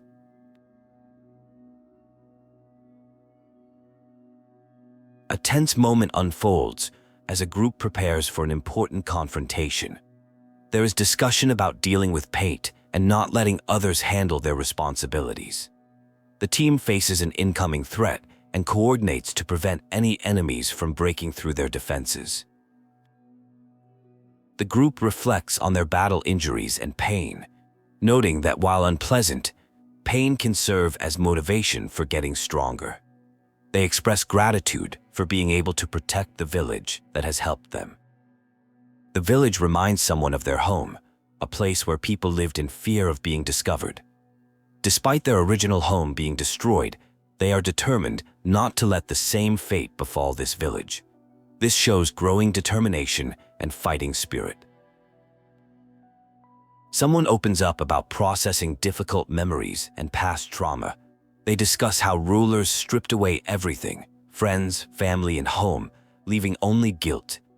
However, since awakening, they have found new friends who give them purpose and worth. The group agrees to first rescue Xian and then defeat Voron to liberate Dahna. They plan to head to the capital Pelagian, which requires climbing a huge cliff from Thistleum using an available path. Discussion turns to a missing crew member named Mahavar. Despite searching the coast thoroughly, they have been unable to locate him. While some fear he went down with the ship, others note the lack of debris suggests he might still be alive somewhere. The conversation shifts to how they gain the trust of Thistleum's inhabitants, who were initially wary of all outsiders. By helping provide food through hunting and cooking, they manage to earn the villagers' trust, demonstrating how sharing meals can bridge divides. Someone reflects on their changing perspective about Renans, particularly regarding Almadria and Xian. They acknowledge the complexity of their feelings about Almadria's death and learning not to group all people together based on their origin. The group discusses the challenging environment they are traversing, with humid air that feels like thick soup and energy-draining conditions. They maintain vigilance while dealing with the harsh climate and dense vegetation. The team decides to rest before tackling the mountain terrain ahead, knowing they need to conserve energy for the bigger challenges awaiting them, including confronting Volron. A deep conversation unfolds about coming to terms with past traumas and nightmares. The disappearance of nightmares doesn't necessarily mean forgetting.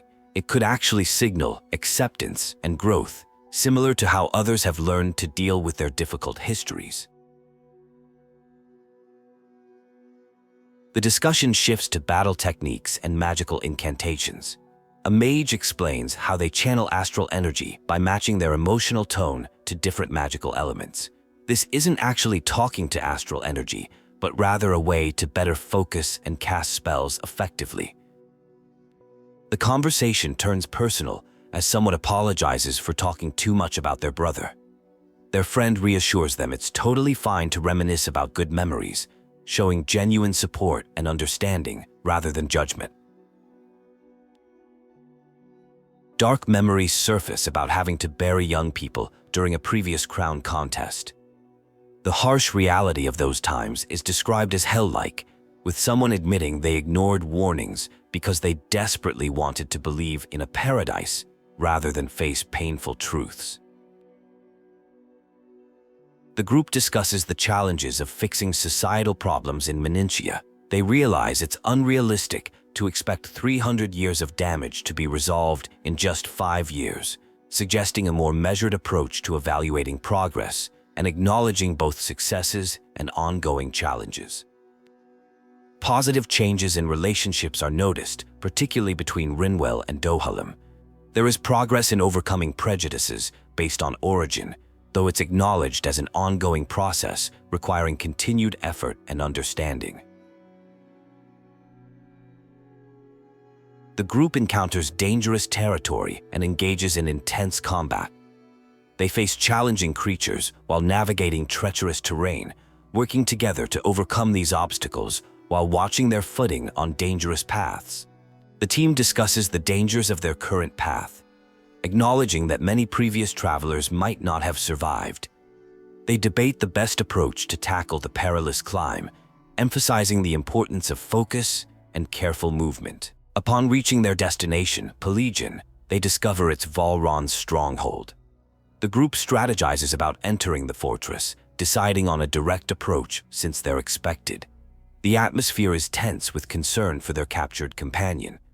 A discussion about the Lord's past relationships reveals insights about Renan society.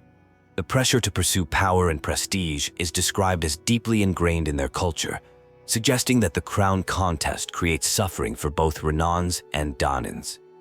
The group arrives at their destination and is officially acknowledged by guards. They are directed to Castle del Ferris, where Volron awaits them. The suspiciously empty surroundings and lack of visible security creates an unsettling atmosphere. The group approaches Volran's castle and notices something strange about the empty city. It feels artificial and lifeless, despite its grand appearance. They encounter some peculiar Danin slaves acting oddly, chanting about glory in an unsettling way. The slaves appear docile, but something seems off about their behavior.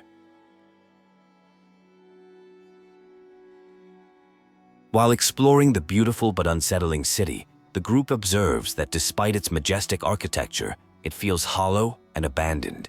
They follow a mysterious boat, hoping it might provide answers, but reach a dead end. The architecture and atmosphere continue to feel deeply disturbing. A dramatic scene unfolds involving astral energy and people being deceived. Someone named Alphen is specifically targeted in what appears to be a calculated demonstration. There are desperate attempts to save people from dying on a boat, but they are unsuccessful. The events are revealed to be a deliberate provocation by Volon, meant to demonstrate his power and target Alphen specifically. The situation involves the kidnapping of Xian and the deaths of numerous people. Alphen struggles with guilt, but remains determined to stop Volon. The group reflects on the tragic fate of the people on the boats, who seem to mindlessly follow orders until their deaths. This reveals the cruel nature of slavery and oppression under Volon's rule. The victims' lives were completely controlled and ultimately sacrificed for their master's whims. Discussion turns to how Volon controls his followers. While not using the fruits of Helgen, his methods of control remain mysterious. The group debates whether the followers' actions are willing or forced, exploring how despots maintain authority through various forms of manipulation. The group finds Xian, but something is clearly wrong. The situation becomes dangerous as they encounter powerful astral energy and must deal with manifesting swords. They realize Volon may be manipulating Xian and need to get closer to help, but first must deal with the immediate threats.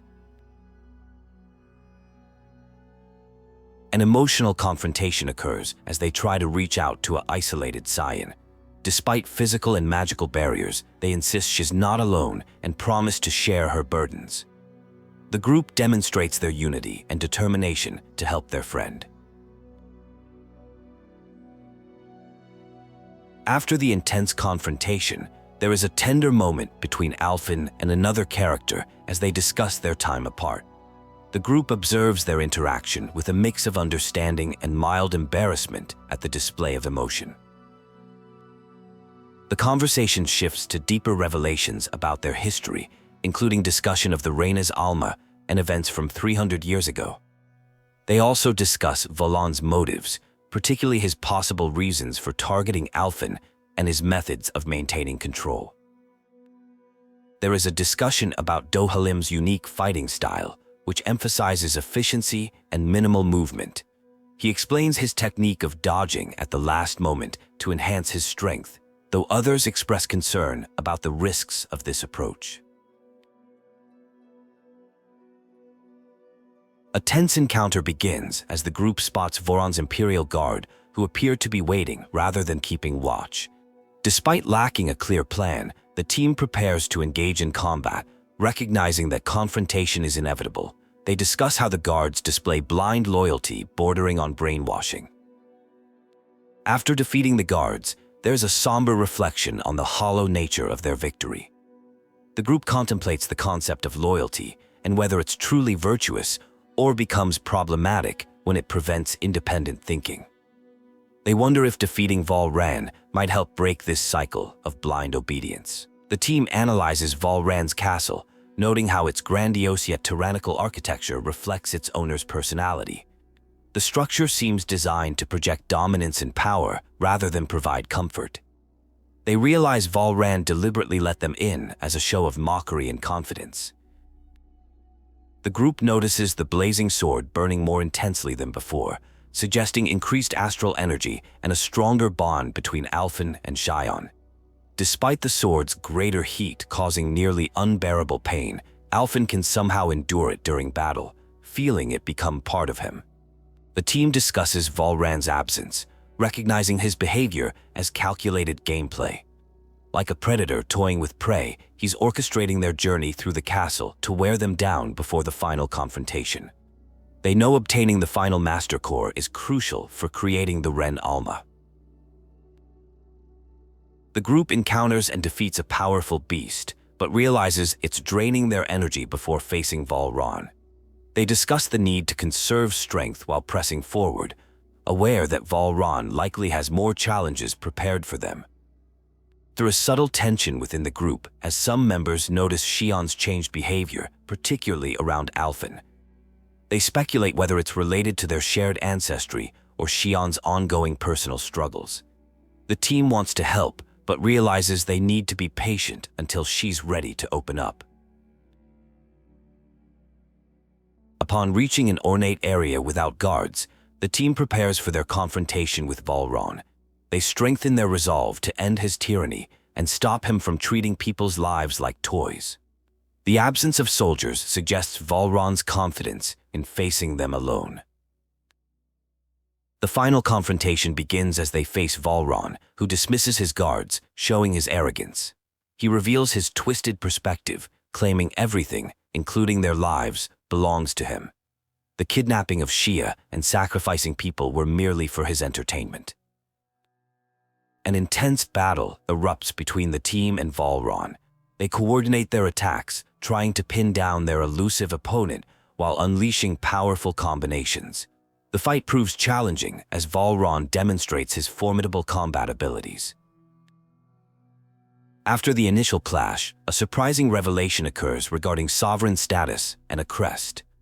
Questions arise about Albin and Boron's roles as sovereigns, suggesting the crown contest may have been deceptive. This creates confusion about the true nature of leadership and authority. A tense confrontation develops as someone demands others bow before them as sovereign. They accuse others of ignorance and discuss power dynamics. The exchange reveals tensions around authority, dominance, and the proper use of power. The action intensifies again with more combat sequences. Multiple participants coordinate attacks and special moves while encouraging teamwork. Various combat abilities are unleashed, including blizzards and water-based attacks. After collecting Master Cores, the group attempts to form the Ren Alma. However, unexpected complications arise when bringing the cores together. A Dark Master Core appears, leading to confusion since only 5 elemental cores were expected. A month passes after major events. The group stays in Ganath Haros while working to help liberate the people. Many questions remain about the sovereigns, the Red Woman, the Renaissance, and events from 300 years ago. Despite uncertainties, they remain committed to their mission. Discussion turns to the realm's Danans and their struggles for dignity and independence. Comparisons are made to Menancia, where people could think independently. The group hopes to help people make decisions freely about their future. Personal reflections emerge about being a maiden and ancestry questions. The destruction of the Renaissance is discussed, along with memories of Lenegis. Complex emotions and unresolved issues surface between characters. A month after defeating Valran, many mysteries remain, including the silence from Lenegis, Valran's missing body, the Red Woman's disappearance, and questions about the 6th dark element in the Ren Alma. The group continues investigating while helping maintain order. The group encounters Ganya, who reveals issues with food rations being taken to the castle. This exposes broader problems as people regain their free will at different rates, leading to potential exploitation. The team decides to investigate the situation at the castle.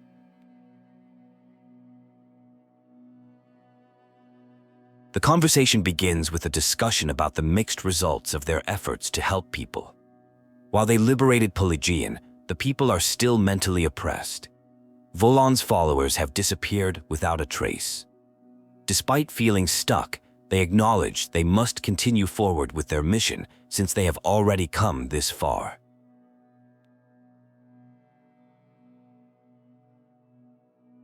There is growing impatience about waiting for potential invasion from Lenegis.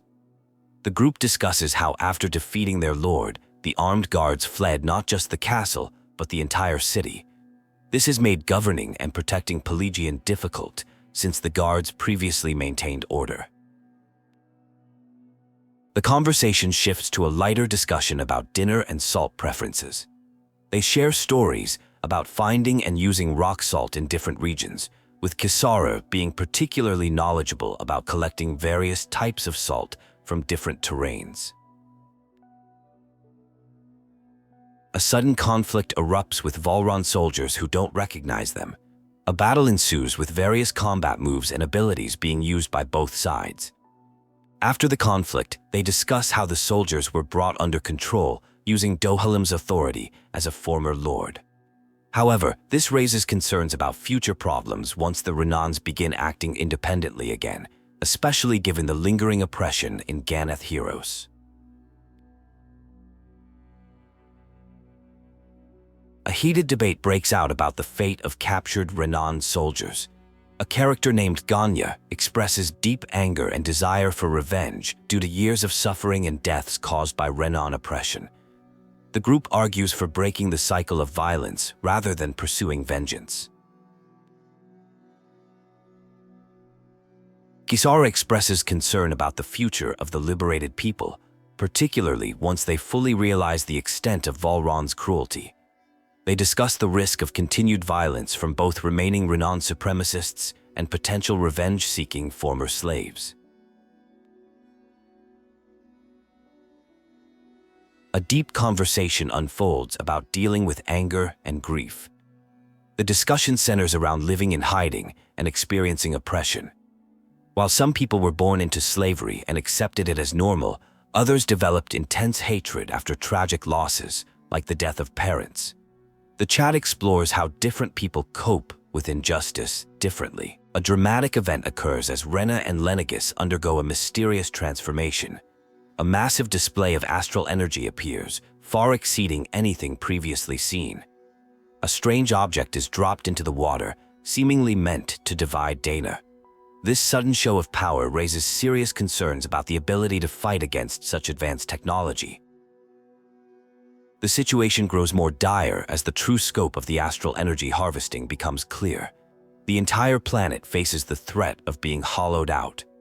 Questions arise about a mysterious red woman's involvement and her connection to recent events, including her appearances at various locations and her role in assembling the Ren Alma.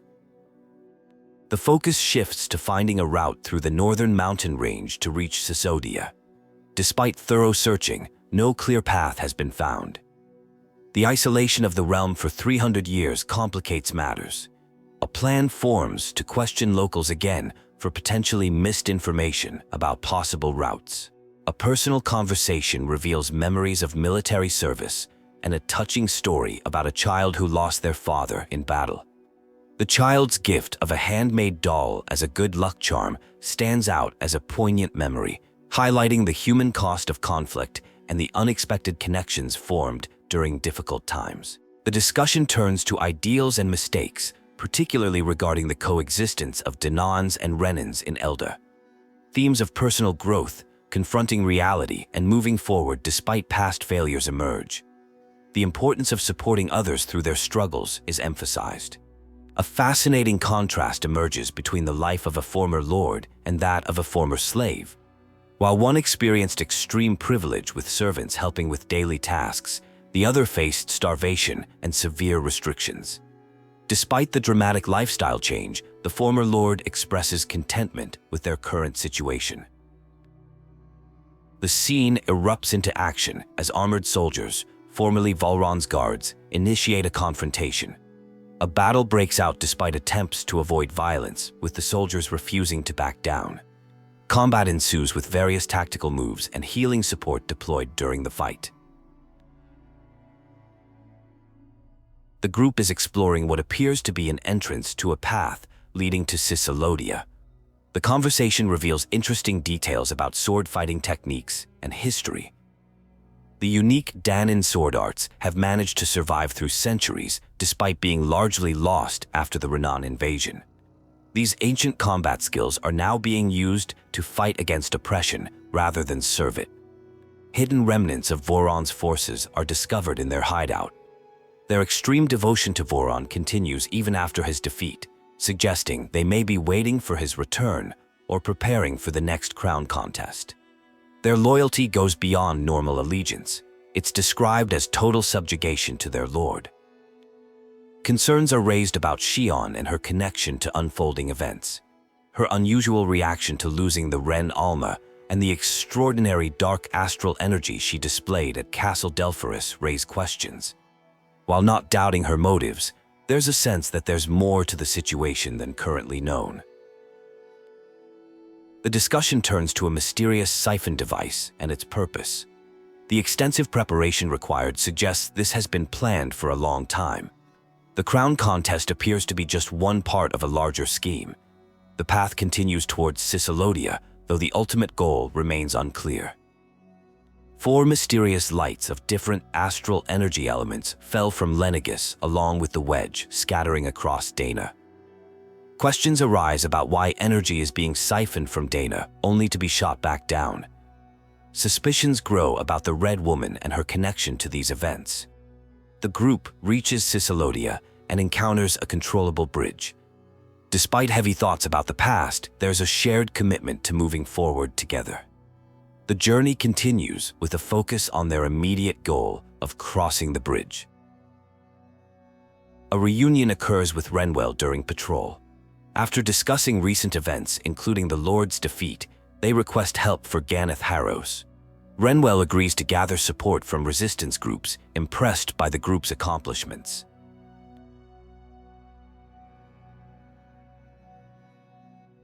The group discusses finding a boat to reach the structure in the ocean. While Renans haven't focused on maritime expansion, they're hoping to find a vessel suitable for the journey. Not necessarily a huge galley, but something seaworthy enough for the mission. The conversation shifts to current struggles across different regions as people work to rebuild. Despite challenges, there's appreciation for the connections made throughout their journey. The focus returns to their immediate mission while trusting Bregan to handle matters in Ganath Haros. The conversation begins casually discussing dining etiquette while camping in the wilderness. The group agrees there is no need for formal manners, leading to someone adding an unusually large amount of cheese to their meal. The mood is relaxed and informal as they enjoy their outdoor dining experience. A late-night discussion reveals personal histories. One person mentions being a night owl due to their past as someone's property, while another discusses their background in a mage clan where magic use was restricted despite daily studies. The conversation highlights the historical persecution of mages spanning centuries. The discussion delves into why magic users faced persecution while other potentially dangerous skills like swordsmanship did not. The conclusion is that magic's exclusive nature made it threatening. Since it cannot be learned by everyone, people feared what they could not understand, leading to persecution.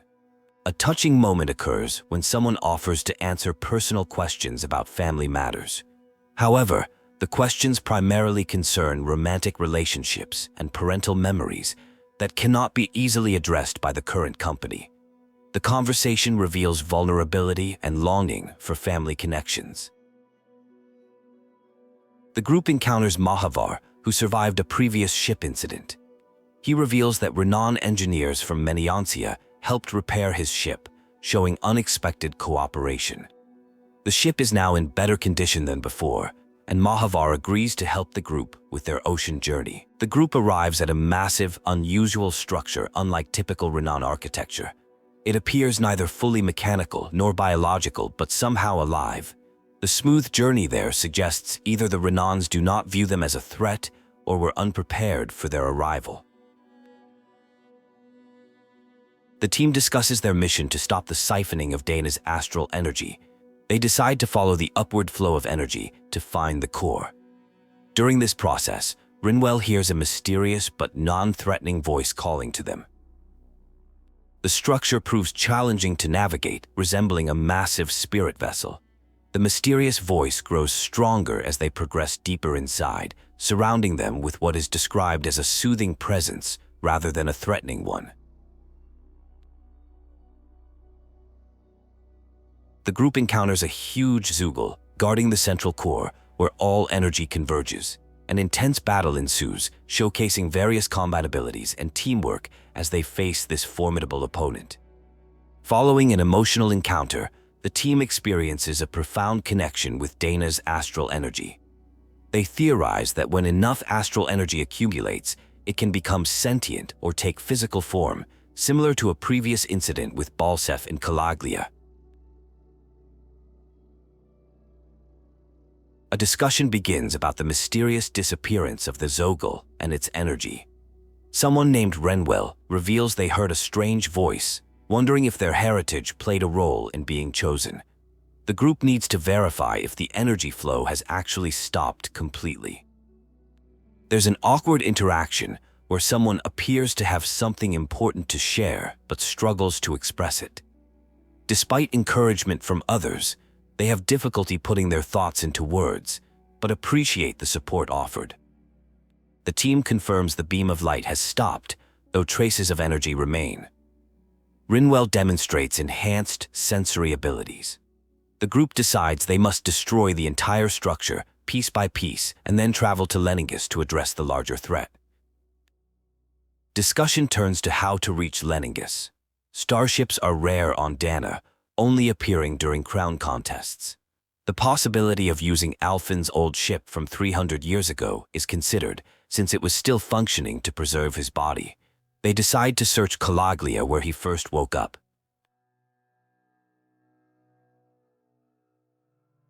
The conversation shifts to personal matters between Xion and others. There is talk about feeling different from the group. Rinwell reveals being a Danin who can use magic and living in hiding. Friends offer support and understanding to Xion, who's clearly troubled by something. The group expresses concern about Xian's serious demeanor, but decides not to tell Alfin, respecting Xian's privacy until she's ready to share. Meanwhile, someone discusses a childhood doll with Alfin, wondering if it somehow traveled through time with him 300 years ago. Rinwell shares a painful memory about disobeying her parents by using magic, which led to Almadria appearing and causing tragedy. Someone comforts her, suggesting her parents taught her magic out of love and for self-protection, despite the risks. Rinwell decides to accept her magic as part of her identity and use it to protect friends and Dahna's future.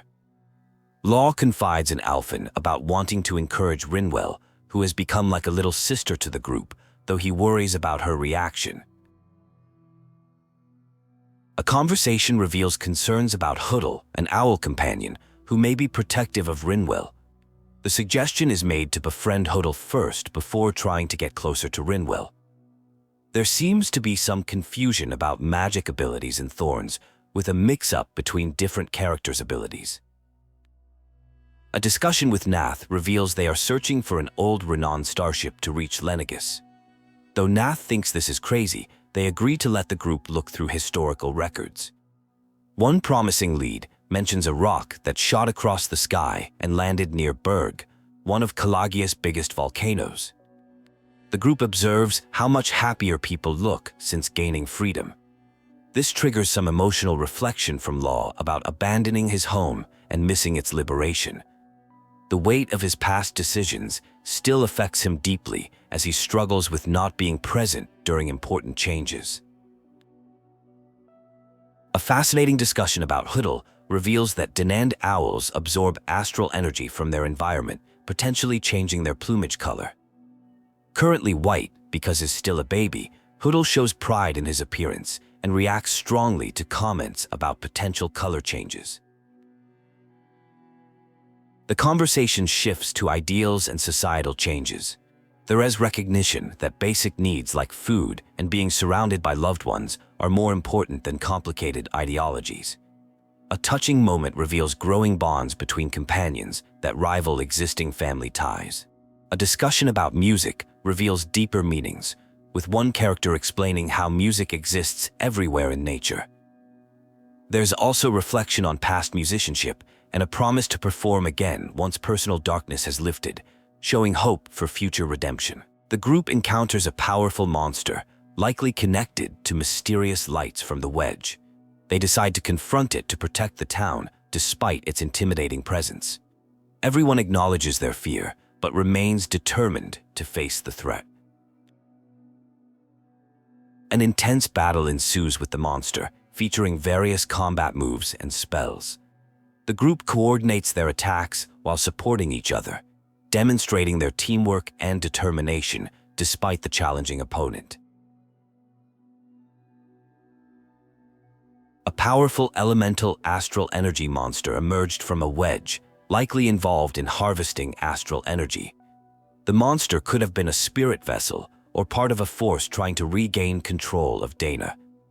It appeared as one of 4 beams of light that scattered across different locations. The group successfully defeated it, preventing some unknown event from taking place. The group discovered an ancient starship that Alvin recognized as the vessel he used to escape from Lenegis 3 centuries ago. Despite its age, the ship remained functional, though requiring time to prepare for takeoff. The team decided to use the waiting period to gather supplies and prepare thoroughly for their journey to Lenegis.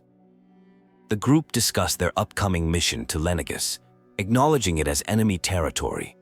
They debated the possibility of peaceful negotiations, but recognized that many Renans still believe in their superiority over Dahna. Their objectives included confronting those who launched the wedge and finding both the Red Woman and the Ren Alma. Xian experienced pain from her thorns and attempted to leave alone, leading to a tense confrontation with the group. She revealed her inability to die due to her thorns' connection with a dark force that threatens to consume all existence. The thorns' power had been growing stronger since the wedge incident at Lenegis. The group rallied around Xian, refusing to let her face her fate alone. They committed to fighting together, with Dohalim suggesting a possible connection between Xian's thorns, her maiden ancestry from 300 years ago, and the current events. Despite the dire predictions of world-ending consequences, they chose to pursue hope and stay united. The team contemplated the gravity of potential world-ending consequences while acknowledging the mystery surrounding Xian's thorns. Though many pieces of the puzzle remained unclear, they recognized the thorns' central role in the unfolding events. They recalled a significant voice heard inside the wedge, connected to Dahna's astral energy, suggesting deeper implications for their mission.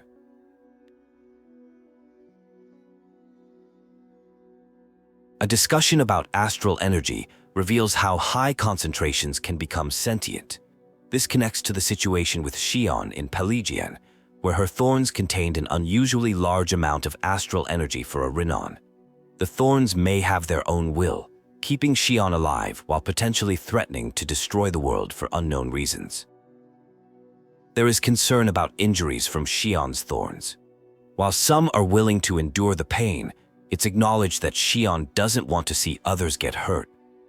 The thorns have robbed her of basic human contact that others take for granted, and there's a strong desire to help her regain the ability to touch others without fear. The group discusses their previous lack of understanding about Xian's situation. Despite being close to her, they couldn't fully grasp what she was going through. They now realize their attempts to help may have sometimes made things worse, but they're committed to saving her from the thorns together. Reflection on how Xian suffered alone, keeping quiet even during celebrations. What appeared to be distance due to her thorns was actually her belief that she needed to sacrifice herself for the greater good. The group expresses regret at not seeing her pain sooner, but hopes to be better friends moving forward. Xian reflects on her journey from seeing others as means to an end to accepting true friendship. Despite being different, the group accepted her regardless of her Renan status. She has moved from wanting to die to fighting for both Dahna and herself, determined to prevent world destruction while preserving their future. The group prepares for a crucial journey in their aircraft, newly named Fall Knights. They set two main objectives: reaching Lenegis to stop the Renans from harming Dahna and discovering the truth behind Xian's thorns to save her. From their high vantage point, the world below appears small, making conflicts between Renans and Danans seem insignificant. The group prepares to use the starship as their base while exploring facilities before arrival. Xian reveals her traumatic past on Lenegis, where she was treated as a research subject due to her thorns. She endured constant experiments and tests, facing fear and rejection from others due to her condition. This led to nightmares and visions of apocalypse, contributing to her isolated existence. Dealing with profound loneliness led to an important realization: if death was inevitable, it should have meaning. The idea of self-sacrifice for the greater good seemed noble at first, but was challenged by others who questioned why one person should have to die to save everyone else.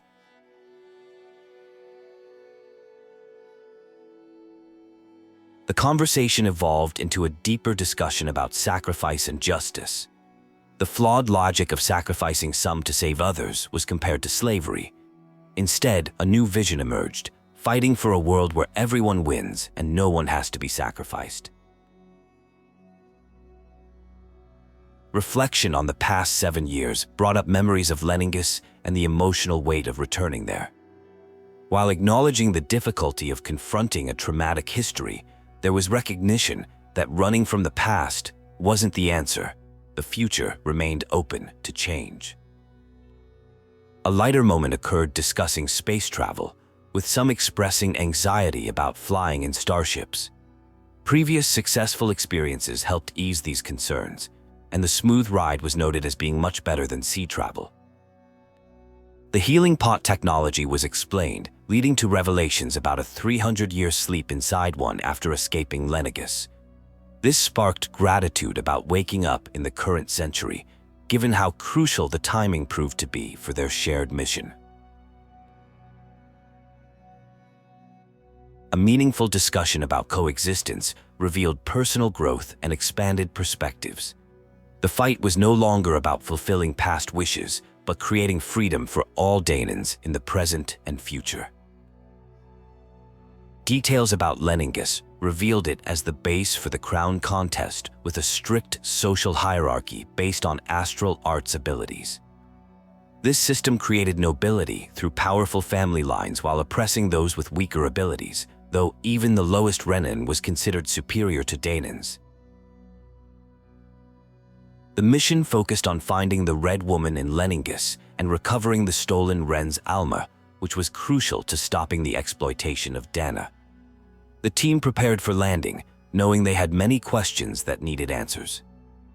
Upon arrival, they found an eerily automated city with no welcome party. While the lack of reception wasn't surprising during the crown contest, they remained cautious, knowing their presence likely hadn't gone unnoticed. The search strategy centered on accessing the Forbidden Zone, an area restricted to sovereigns. The team theorized the Ren Alma might be there, possibly being used for another spirit channeling ceremony, and hoped their sovereign status would grant them entry despite the 300-year gap. The city of Lenegis appears to be sparsely populated, with most basic functions handled by machines and Zeugles. This creates an environment where staying alert is essential. The relatively low number of actual Renan residents suggests the city may serve purposes beyond just being a residential area. The physical structure of Lenegis has undergone dramatic and unexpected changes. The city foundations have shifted significantly, possibly due to events related to Dahna and the wedge deployment. These alterations have made navigating the city extremely challenging, particularly in locating specific areas like the Forbidden Zone. A chance encounter occurs with Avakir, who is unaware of recent events on Dahna. The city's transformation happened without warning, leaving residents waiting for explanation from their sovereign. Despite being asked about the Forbidden Zone's location, Avakir cannot help due to the changed landscape. The people of Lenegis are kept uninformed about events, both on Dahna and in their own world, despite Lenegis being the origin point of the wedge. This lack of information creates a need to gather intelligence from local citizens, though carefully considering who should do the talking to avoid drawing attention. Questions arise about the purpose behind the city's transformation and its impact on residents. The situation appears to involve siphoning astral energy from Dahna to Rena, though the ultimate goal remains unclear. Simply disrupting this process is deemed insufficient without understanding the broader objective.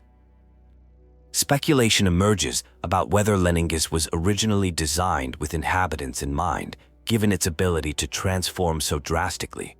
The city's true purpose seems increasingly mysterious, suggesting it might have been built primarily for other functions, with residential areas added later. The city has fallen into chaos, with even the Zeugles no longer following commands. Citizens are left confused and distressed by the sudden changes, having received no prior warning or explanation from their leadership. The situation highlights a concerning lack of communication from authorities. Investigation reveals widespread ignorance among citizens about recent events, suggesting deliberate information suppression. Despite major disruptions to their lives, residents maintain an unusually accepting attitude, attributing everything to the sovereign's will due to deep-rooted conditioning. Questions surface about the nature of Rena and its sovereign. Surprisingly, no one seems to have actually visited or directly communicated with the Renan homeland.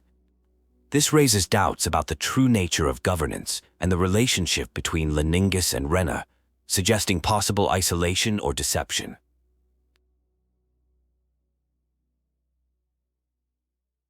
The concept of sovereign in Rena and Lenegis has multiple meanings.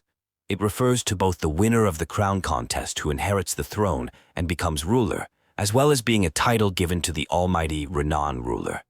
Currently, the ruling sovereign has gone mysteriously silent, raising questions about Volron's role and true identity. 3 centuries ago, a person named Aiden was forced to become sovereign on Lenegis. Now they have encountered Volon, who also bears the sovereign's crest despite not winning the crown contest.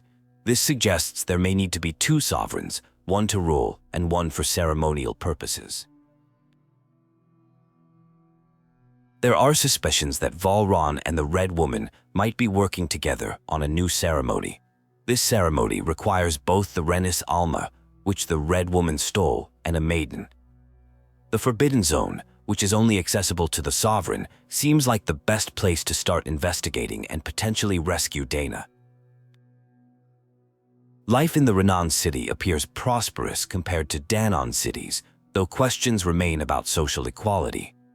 Oddly, no citizens seem to know about the Red Woman, suggesting she may be operating in secret, or they could be searching in the wrong location entirely. The current sovereign of Rena should technically be Hanfreek Milgros, the former lord of Cyslodia who won the previous crown contest. However, neither he nor any previous sovereign has been seen in person on Lenegis, only appearing via holocom. This raises questions about who is really controlling things and why. Each crown contest winner supposedly receives their own Ren Alma, meaning multiple should exist. However, based on observations in Pelagian, it doesn't seem like something that could be mass-produced. This inconsistency, along with potentially fake victory speeches, adds to the growing list of mysteries. A tense confrontation occurs with Faria, who expresses deep hatred toward Dohalim over events from 7 years ago, including the death of someone named Tarnagan. Dohalim accepts her anger but asks to complete his current mission before facing any consequences.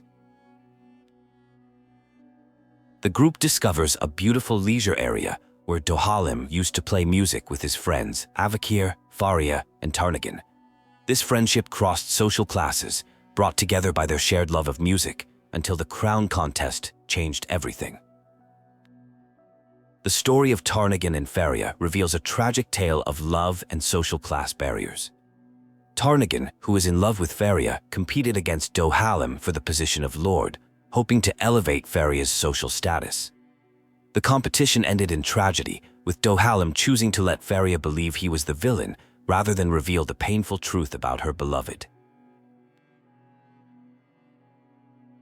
The scene opens with a discussion about leadership and positive change. Someone has become a lord and transformed Menon and Sia, freeing the Danans from Renan oppression. The lord is praised for being uniquely compassionate, having saved many lives, including the speaker who acknowledges they would likely be dead under different leadership. A conversation follows about supporting others through difficult times. The importance of having someone to lean on is emphasized. The group recognizes that sometimes just knowing someone is on your side can make a huge difference in helping them cope with challenges. The group encounters hostile Lenegis soldiers who attack without warning. Unlike typical encounters, these soldiers appear brainwashed and unresponsive to diplomatic approaches. Their glazed-over eyes remind the group of soldiers they previously met who showed blind devotion to Volon. The group discovers the entrance to a forbidden zone.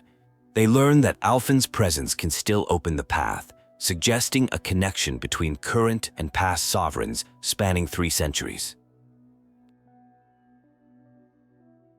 A vision reveals a past conversation between 2 characters, one named Nayori and another named Maris. They discuss their roles as sovereign and maiden in an upcoming spirit channeling ceremony. The conversation highlights the tension between Renans and Danans, with Nayori expressing frustration at being treated like an experiment. After the vision ends, the group processes what they witnessed. They realize the vision showed events from 300 years ago, triggered by Dahnan astral energy in the area. They notice striking similarities between a character named Shion and her ancestor Nayori. The group encounters Feria, who appears to be in an altered state similar to the brainwashed soldiers.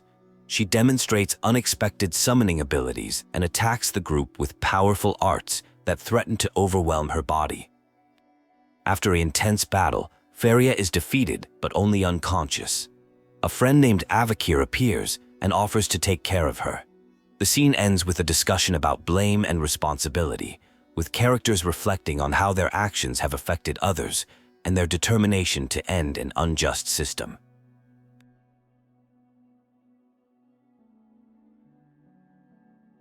A deep conversation unfolds about atonement and forgiveness. The discussion centers on how one cannot truly atone for past sins that resulted in deaths, but instead must keep those memories alive while continuing to live and make a positive difference for those who remain. It's suggested that punishing oneself for past actions won't resolve feelings of guilt. The conversation shifts to gratitude for helping Faria, who appears to have been controlled or manipulated by someone, possibly a red woman. This reveals that someone in Lenegis is watching and targeting the group, capable of manipulating people like weapons. The urgency to find this mysterious antagonist is expressed. Renwell detects a presence related to Dahna's astral energy. This leads to an intense experience involving overwhelming astral energy that feels alive. The group witnesses visions of impending doom, a complete darkness that threatens to consume everything, described as the end of time. The group realizes they witnessed Naoris memories. They discover a connection between thorns and powerful dark astral energy, which is unique to Renons. When concentrated, this energy can develop its own consciousness. Questions arise about whether this energy seeks total oblivion and its relationship to Dahna's will. The group debates the nature of their shared vision, considering supernatural explanations. They discuss how thoughts and actions might become embedded in places with high astral energy, allowing others to perceive past events. The incredible preservation of this energy for 300 years suggests intentional placement. The group discovers a hidden research facility in the Forbidden Zone, which was previously restricted to only the sovereign. They question how such a massive facility could be maintained in secret and why its true purpose was concealed for so long. Ancient experimental records are found, revealing research into creating composite beings that can control both Dan and Astral energy. Documents mention a project codenamed Sovereign and research into force field crystals for containing astral energy. This suggests a larger scheme involving Renans. A shocking discovery reveals test subject records, including information about Alfin and Volron as the only successful subjects in 3 centuries of experiments. This revelation challenges everything known about the sovereign selection process and the crown contest. The truth emerges that the crown contest was built on lies. Despite claims about new sovereigns being chosen and ruling from Rena, only 2 true sovereigns ever existed. This raises questions about who has really been in control for the past 300 years and who has been maintaining this deception. The discussion begins with speculation about the Red Woman being involved in some scheme, though possibly working for someone from the Renan home world rather than being the mastermind. The data records found only contain experiment results without revealing who is behind everything or their ultimate goals. The conversation shifts to questioning why an important experiment has only succeeded twice in over 300 years, and whether there might be hidden reasons for continuing it despite the low success rate. Someone expresses feeling shaken and struggling with internal rage without having a specific target to blame. Through a flashback, Naori is shown helping someone named Alfin escape Lenegis. She gives him a mask containing acidity to prevent his mind from deteriorating and puts him in hibernation mode despite the risks. She stays behind with her people as Lenegis crumbles.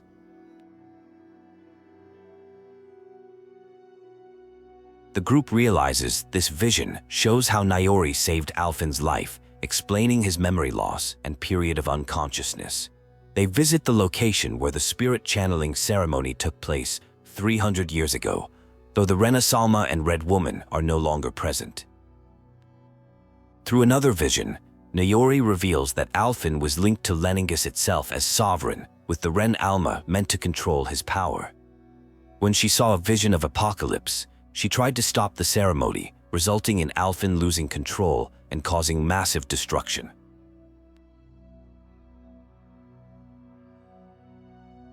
Naori explains how she sealed the destructive astral energy within herself when unable to transfer it to the Ren Alma. This power was passed down to her descendants, creating a curse she deeply regretted imposing on future generations.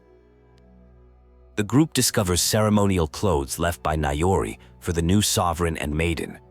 These outfits enhance their abilities and suggest using the Ren Alma could neutralize the dark astral energy causing Shion's thorns, potentially preventing global catastrophe.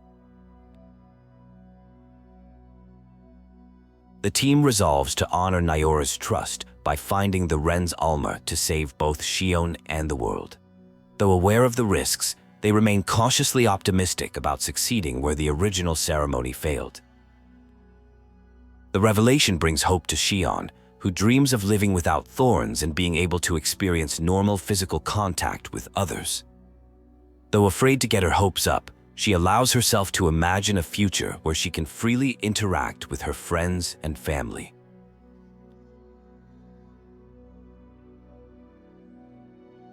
The scene opens with a heartfelt conversation about fighting for a normal life and future together. There is determination to overcome fate and destiny, with reassurance that it's worth fighting for as long as needed until the future is secure. The tone is hopeful and optimistic, despite acknowledging upcoming challenges. The discussion shifts to talking about Naori, who is described as someone with a big heart who didn't focus on differences between Renans and Danans. She saved someone's life by sending them back to Dahna and stayed behind on Lenegis to help her people. She is remembered as a hero who ignored artificial barriers between groups. The group arrives at an important door, believing it leads to where they'll find the Renus Alma and the Red Woman. The architecture changes dramatically, resembling the wedge but with stronger Danin astro energy. The design appears ancient rather than modern, predating current architectural styles by centuries. They discover Balron is alive and appears to be part of a spirit-channeling ceremony involving the Rena's Alma. The chamber seems designed to substitute for the maiden and is draining astral energy from Dahna for unknown purposes. This connects to earlier visions of oblivion they experienced. The group encounters multiple red women who all have identical faces. This leads to a major battle where the red women eventually self-destruct rather than be captured. The fight is intense but ultimately inconclusive as the enemies choose destruction over defeat. Balron appears and reveals his true identity. He was actually a Danan slave like the others who posed as a Renan. This shocking revelation explains why he was able to cause so much suffering to his own people. He claims distinctions between Renans and Danans are meaningless. In the aftermath, the group discusses the Red Women and their true nature as possibly non-human entities. They took the Rena Salma and seem to be working for a master on Rena. The group decides to head to Rena next, since that's likely where they'll find answers about what's really going on. A tense situation unfolds in Lenegis as the city faces a crisis with its damaged core reactor. Faria and Avakir have returned safely, though Faria has no memory of being controlled and attacking the others. The group discusses the concerning truth about Tarnagan, though details remain vague at this point. The city's core reactor damage has left only basic systems functioning. Despite having elite technicians, complete restoration remains challenging. Citizens are becoming panicked due to lack of communication from their sovereign, raising concerns about potential riots breaking out before repairs can be completed. With no clear chain of command after the sovereign, Lord Dohalim emerges as the highest-ranking authority figure left in Lenegis. The group realizes they need someone trusted to address the people directly to prevent unrest and maintain order during this crisis. Lord Dohalim addresses the citizens of Lenegis, explaining the reactor situation and reassuring them that engineers are working on repairs. He emphasizes unity and solidarity, positioning himself not as a superior ruler, but as an equal citizen working together with them toward a better future. The speech successfully calms the citizens. A shocking revelation emerges that the sovereign may not even exist, suggesting their whole world order was built on lies. This connects to disturbing events in the Forbidden Zone and Farias experience, raising questions about Renan society's foundations. Dohalim commits to returning to Lenegis after completing urgent business elsewhere.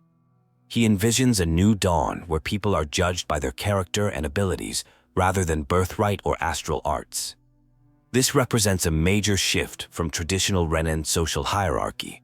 A deep conversation about freedom emerges, with Dohalim reflecting on how even as a Renan lord, he was enslaved by the system and its values. The group discusses how true freedom comes from thinking independently and choosing one's own path, even if it means making mistakes. Kisara contemplates Dohalim's growth and transformation, feeling both proud and somewhat melancholic as he becomes more independent. She realizes she too must forge her own path forward and not become trapped by self-doubt. Two friends are preparing dinner together while reflecting on how their shared meals have evolved. The food and overall dining experience have improved significantly compared to before. There's a cozy feeling of companionship as they cook and eat together. They discuss future hopes of having proper meals in a real house, complete with a roof, fireplace, nice dining table, and proper kitchen where they can cook side by side. The current meal turned out to be too much for just them, so they decide to see if anyone else is still awake to join. Late at night by the campfire, someone is caught reading a book about magic. The reader expresses genuine interest in learning more about magic, despite realizing how much there is still to learn. Their enthusiasm for studying magic represents a major personal change from their past reluctance. two friends have a playful conversation about relationships and personal growth. One tries to get the other to open up about their love life, but they dodge the questions. The discussion leads to some friendly sparring that helps clear their head. A conversation about future plans reveals desires for peaceful lives after the fighting ends. One person hopes to return home to help reform their realm, while another simply wants a modest life with basic comforts like shelter and food. The topic of what makes a true home, including family, comes up. Someone shares their dream of building a fishing pond, not just for themselves, but for everyone to enjoy. They want to create it independently without making it into an unnecessarily big project. The idea includes hosting special dinners with their catches. On a quiet night free from threats, two people share drinks and discuss life beyond fighting. They talk about music, arts, and the impact of their troubled history. One person realizes they need to think about their purpose beyond combat skills.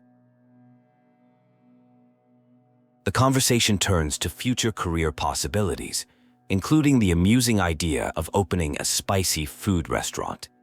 They acknowledge their relationship as friend and informal life coach, expressing gratitude for how their paths have crossed and improved each other's lives. The situation has grown more complex with multiple challenges ahead. While reforming Lenegis is important, the immediate priority is investigating who controls Rena. The plan involves traveling to the Renan homeworld, where answers about the mysterious lead woman and Renaissance await. However, there are concerns about potential dangers and lack of knowledge about what might be encountered upon arrival. A sudden crisis emerges as the ship's course is mysteriously altered and control of the vessel is lost. The engine shuts down and the navigation system points to a different destination, raising concerns about possible interference from the Red Women. A strange flower appears, seemingly absorbing Dennis' energy through Lenegis, which may have been its true purpose all along. This raises serious concerns about the welfare of people back on Lenegis, and frustration grows about the continuing pattern of energy extraction. The group finds themselves in a location resembling Lenegis. While uncertain about encountering Renans or Red Women, the lack of immediate hostility suggests whoever brought them there may not have malicious intent. They decide to explore further.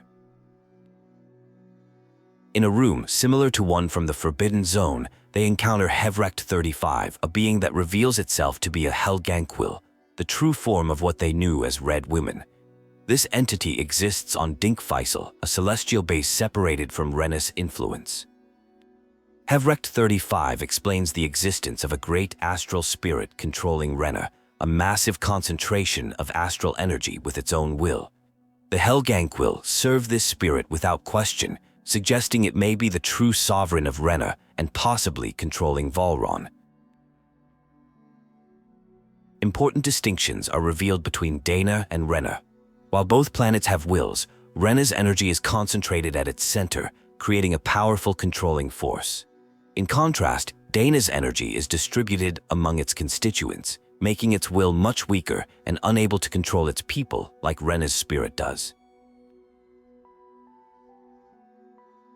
The discussion begins with explaining how the Helganquil created the crown contest. A spirit channeling attempt from 300 years ago failed to seize Dahna's astral energy, resulting in damage to Lenegis and the loss of both the Sovereign and Ren's Alma. This led to a change in plans, requiring vast energy from Dahna to recreate the Renus Alma. The purpose of bringing visitors to Hevrecht 35 was twofold: to confirm their identities and determine if they would accept a surprising request to slay the Great Spirit. The situation is urgent as Lenegis has entered the final stage of spirit channeling, actively harvesting Dahna's energy and transmitting it to Rena. The motivation behind wanting the Great Spirit killed stems from a desire to validate years of analysis and research. Additionally, vengeance plays a role as the Helganquil species faces extinction despite their long service to the Great Spirit.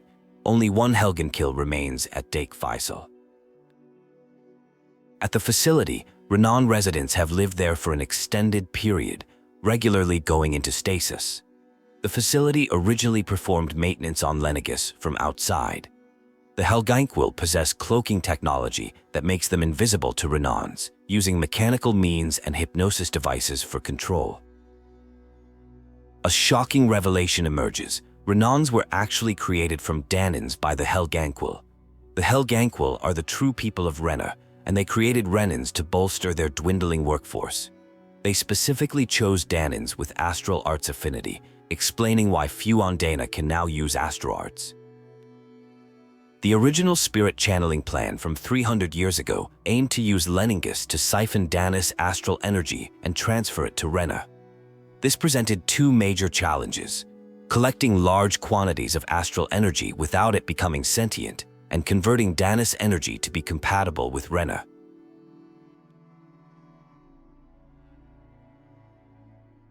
The initial plan involved using a sovereign and maiden to convert energy, but it failed catastrophically when the sovereign lost control and went on a violent rampage in Helganquil after the maiden lost control. The next attempt focused on recreating the Renaissance, but there wasn't enough non-dark astral energy available. To solve the energy shortage, they targeted Dahna and created a system to extract energy from it, launching the crown contest. They replaced the unreliable maiden with machines and created a new sovereign. The flower sprouting from Rena represents all the harvested astral energy, which has become physically integrated with the planet's structure. The revelations turned their world upside down, especially learning that the Renans were actually created by the Helganquil. The great spirit of Rena was discovered to be behind everything, using astral energy and controlling the Helganquil, who then created Renans to rule over the Danans. Everything they believed was revealed to be a fabrication by the Helganquil. Despite this shocking truth, they remained determined to find new purpose and meaning. The situation requires bringing Danans and Renans together, though 300 years of prejudice and bad blood won't be easy to overcome. The group struggles to process these revelations, but focuses on protecting their home rather than getting overwhelmed by the bigger picture. They realize the importance of fighting for what truly matters, protecting loved ones and working together despite their different backgrounds. The future poses significant challenges for both Renans and Danans. The Renans must decide between staying on Lenegis or moving to Dahna, neither being simple options. Reconciliation between the two peoples faces centuries of hatred and distrust, though there is hope through proper leadership and mediation.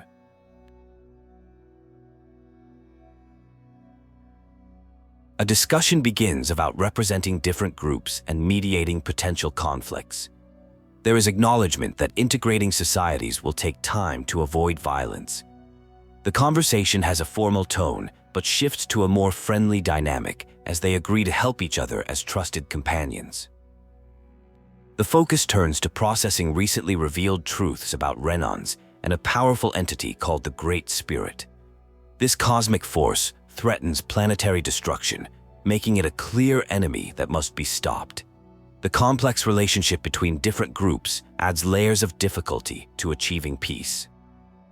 The dialogue explores how to move past historical conflicts and hatred.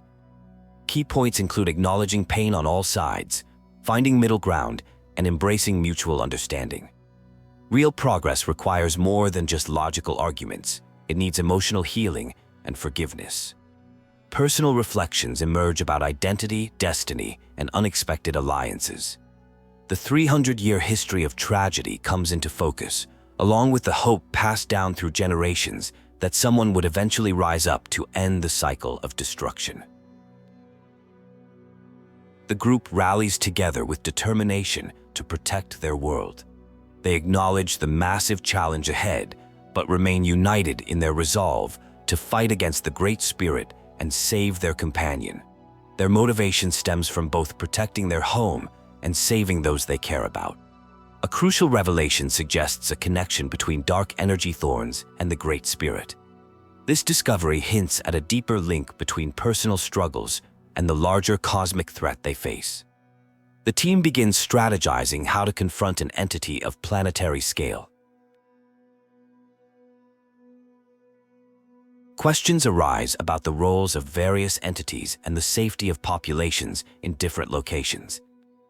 The team prioritizes their mission on Rena while expressing confidence in evacuation possibilities for others through available starships. The final battle plan is revealed, involving the use of special tools and powers to seal and destroy the Great Spirit. However, this strategy comes with a devastating cost, the likely sacrifice of one of their own. The gravity of this revelation brings the magnitude of their mission into sharp focus. A discussion begins about methods to defeat the Great Spirit. A simple but controversial plan is proposed that would require sacrificing someone named Xian, despite earlier promises to protect her. This creates tension as some refuse to accept a plan requiring sacrifice. Important background is revealed about how the Great Spirit tried to take control 300 years ago during a spirit channeling ceremony on Lenegis. Part of it now resides within the Maiden, making it nearly impossible to fully destroy unless it becomes whole again first. A potential alternative solution using the Renis Alma to suppress the Great Spirit's power is proposed.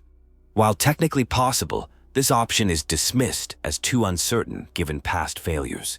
Without cooperation, the group would be unable to leave or restore their starship. The observer explains their role and reveals the Renis Alma is likely with the Great Spirit, acting as a catalyst. The densest concentration of astral energy is in Renis Center, where the core is located. However, defeating the Great Spirit could cause Rena to collapse in stages. Alternative methods are debated, including using Shihin's Firemaster core or the Blazing Sword. These are ultimately deemed insufficient for handling the massive energy of the Great Spirit, with the risk being too high for survival. The conversation shifts to discussing relations between Renans and Danans. Despite historical tensions and resentment, there is hope for both groups to coexist as equals. The key is seeing each other as individuals rather than stereotyping entire populations. Plans for the future are discussed, including returning to Lenegis and finding new homes. Strong bonds of friendship and support are affirmed between characters, breaking down previous barriers as they learn of their shared origins.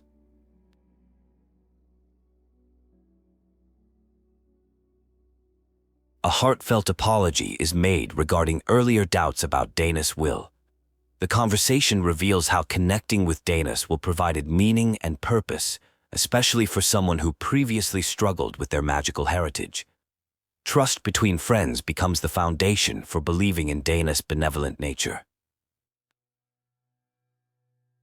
A fascinating discovery reveals that everyone carries a tiny fragment of Rena's essence within them. This small amount lacks its own will, similar to how Dahna's energy exists in fragments within people. This leads to an interesting discussion about whether everyone collectively represents Dahna's will, though some assert their independence and personal agency regardless. There's a deep conversation about being unable to rest due to the looming final battle. Reflecting on simpler times fighting lords on Dahna feels like ages ago. The journey has been filled with countless battles, chaos, and meeting wonderful people. Without these encounters, some would still be faceless slaves without their memories.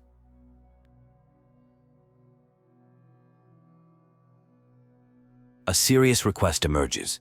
If the Ren Alma cannot be found, the blazing sword must be used to destroy both the Great Spirit and its host. While the sword may not match the Ren Alma's power, it has proven effective against formidable foes. This threat endangers both Renans and Danans alike. A touching moment occurs as someone recalls the first time they experienced physical contact without fear. Despite the thorns causing pain, the other person continued reaching out, creating a warmth never felt before. There's an agreement to delay certain revelations until after the thorns are gone. The team prepares for their straightforward but crucial mission: descend to Rena, defeat the Great Spirit, and restore stability to both worlds. They make a collective promise to save their worlds and tear down one last wall standing in their way. The team discovers a desolate Renna, completely covered by a strange ocean with no trace of astral energy. This dead world reveals the Great Spirit's true impact. It consumed all energy from the planet, leaving nothing but emptiness. This fate could await Dahna if they fail to stop it. The team discusses the hollowed ocean, treating it with respect as essentially a world-sized Renan graveyard. They strategize about sealing the Great Spirit using the Sovereign and Maiden's power, acknowledging it won't be simple since their enemy is both powerful and sentient. A deep discussion explores how the world needs to fundamentally change, not just superficially. The conversation highlights concerns about merely shifting power dynamics between groups like Renans and Danans without addressing core issues of discrimination and division. There is acknowledgement that real transformation requires challenging how people view differences between groups. An enthusiastic vision emerges about taking initiative to create positive change rather than waiting for others. The focus shifts to using magic and astro arts to actively help people and make that the new normal. There is excitement about personally setting an example for others to follow. The discussion turns to the advanced civilization of Helgonquil and its potential lessons for the present. While some are eager to research its history, others emphasize staying focused on current priorities. There is playful banter about retirement plans and dreams for the future. An interesting observation is made about armored soldiers and their connection to the Helgonquil, specifically their identical heights. This leads to speculation that the armor suits may have originally been designed to allow collaboration between Renans and Helgonquil, though the significance remains unclear. A confrontation occurs with Helgonquil forces who are no longer disguised. Despite attempts at communication, they remain unresponsive, leading to an unavoidable battle. The group struggles with the moral implications of fighting opponents who don't understand why they are fighting. The exploration reveals an artificial environment beneath the hollow ocean, likely created by the Helgonquil. This discovery prompts discussion about their incredible technological capabilities and whether these were solely used to serve the Great Spirit or had other purposes. Reflections on the Helgonquil as the true citizens of Renna and their current state as puppets of the Great Spirit lead to questions about what could have been if circumstances were different. The conversation emphasizes the importance of maintaining hope even in tragic situations. The group discovers a mass grave containing well-preserved bodies, revealed to be Danans who were transformed into Renans but never awakened. This finding provides insight into the historical transformation process and raises questions about the facility's purpose and abandonment. The group encounters and battles a massive creature, notably different from typical monsters. The fight requires coordinated effort and strategic combat, highlighting the unusual nature of the challenges they face in this location.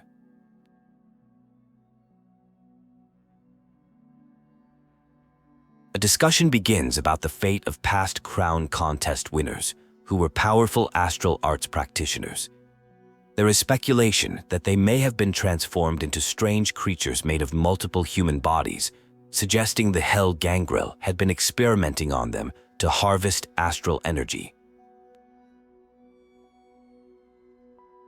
The conversation shifts to discussing how the local Zeugles were likely engineered from native creatures that once inhabited the planet.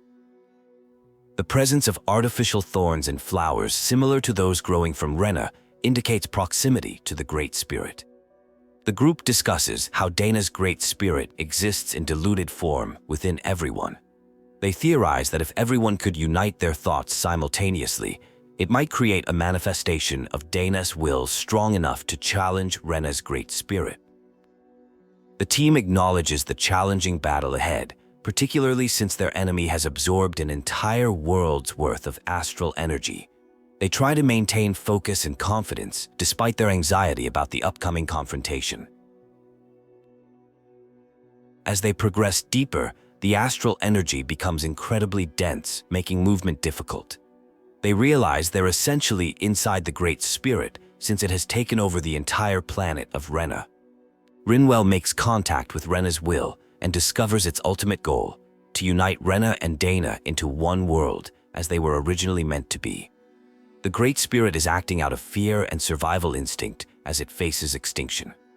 The group realizes that Xion's thorns are connected to the Great Spirit, explaining their protective behavior. The thorns' survival instinct kept Xion alive while causing pain to others who touched her. They discuss how the Great Spirit's actions stem from its struggle to survive, as it starves from lack of energy. The different distribution of energy between Dahna and Rena led to their distinct developments. Rena's concentrated energy created a powerful but hungry will. The group reaches a crucial moment in their journey. They acknowledge there's no turning back and must succeed or risk the world vanishing. Everyone shows determination to overcome the challenge ahead. A hopeful vision is shared of a world without divisions, where people are not judged by their identity or magical abilities. The group expresses determination to win their fight and create a future free from tyranny and exploitation, where everyone can live freely with their loved ones. The group arrives at a massive flower structure, searching for the core of the Great Spirit and the Reina Salma. According to records, this location should contain the core. Rinwell confirms strong spirit energy emanating from the flower itself, though its size makes destruction challenging. The Renaissance appears, displaying energy similar to Dahna's astral power. The group realizes they are facing the Great Spirit's core, which has taken physical form to confront them. The core represents darkness threatening all existence. The group stands firm against the Great Spirit, declaring that humanity alone has the right to determine its future. They vow to stop the spirit from consuming energy and controlling people, promising to end centuries of terror and restore peace and joy to their world.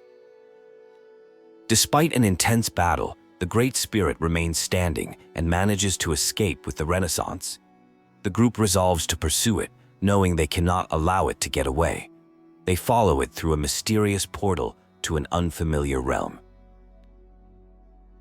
In this strange new place, the Great Spirit begins transforming and growing larger while regaining energy. The group faces waves of enemies trying to slow their advance, but they maintain their resolve to push forward and reach their target. The group finally catches up to the Great Spirit, which stops absorbing Dahna's energy to focus on the battle. Everyone reaffirms their commitment to ending the conflict and surviving together, acknowledging the sacrifices made to reach this point. After an intense battle, preparations begin for a crucial ceremony before the enemy can recover. However, an unexpected intervention occurs, complicating their plans. A new powerful figure emerges with their own agenda to destroy the Great Spirit. This individual claims the right to rule over all existence, leading to conflict with the group, who sees their motivations as empty and destructive. The confrontation reaches its climax with a philosophical debate about power, control, and forgiveness. The antagonist reveals a dark past of slavery and cruelty, refusing to acknowledge the possibility of friendship or alternative paths forward. An intense confrontation unfolds between two opposing forces. One character is accused of gambling the world's fate to save a single life, while defending their choice as staying true to their promise of preventing further sacrifices. The emotional tension builds as their fundamental differences in worldview become apparent. The conflict escalates into a heated battle. One side fights for kindness and preservation, while the other seeks destruction. Their clash reaches a dramatic peak with powerful attacks being exchanged, showcasing the intensity of their opposing ideologies. After the battle, there's a moment of understanding where the victor acknowledges their opponent's pain. They recognize how loneliness and isolation can transform someone, leading them down a dark path. Despite offering forgiveness, the defeated one rejects it with bitter defiance. A warning is issued about the consequences of trying to save the world, suggesting that such a path leads to betrayal and despair. The defeated character promises to be waiting in the darkness, adding an ominous tone to the future challenges ahead. A crucial moment arrives involving the blazing sword and thorns. Someone must make the ultimate sacrifice to prevent a catastrophic event involving an astral spirit. The emotional weight of this decision creates tension as one character struggles with potentially sacrificing another to save everyone else. A potential solution emerges involving Dahna's energy and collective will. The characters discuss using the combined power of everyone's will to find an alternative solution. This represents hope for saving everyone without requiring sacrifices, challenging the seemingly inevitable tragic outcome. A powerful plea is made to the collective will of Dahna, expressing the desire to save both Sion and Rena. The speaker rejects the cycle of sacrificing one joy for another's pain, calling for strength to find a better way forward that preserves all life. The story reaches its conclusion with what appears to be a successful resolution, marked by gratitude and a sense of moving forward together. The brief final moments suggest a positive outcome to their desperate gambit to save everyone.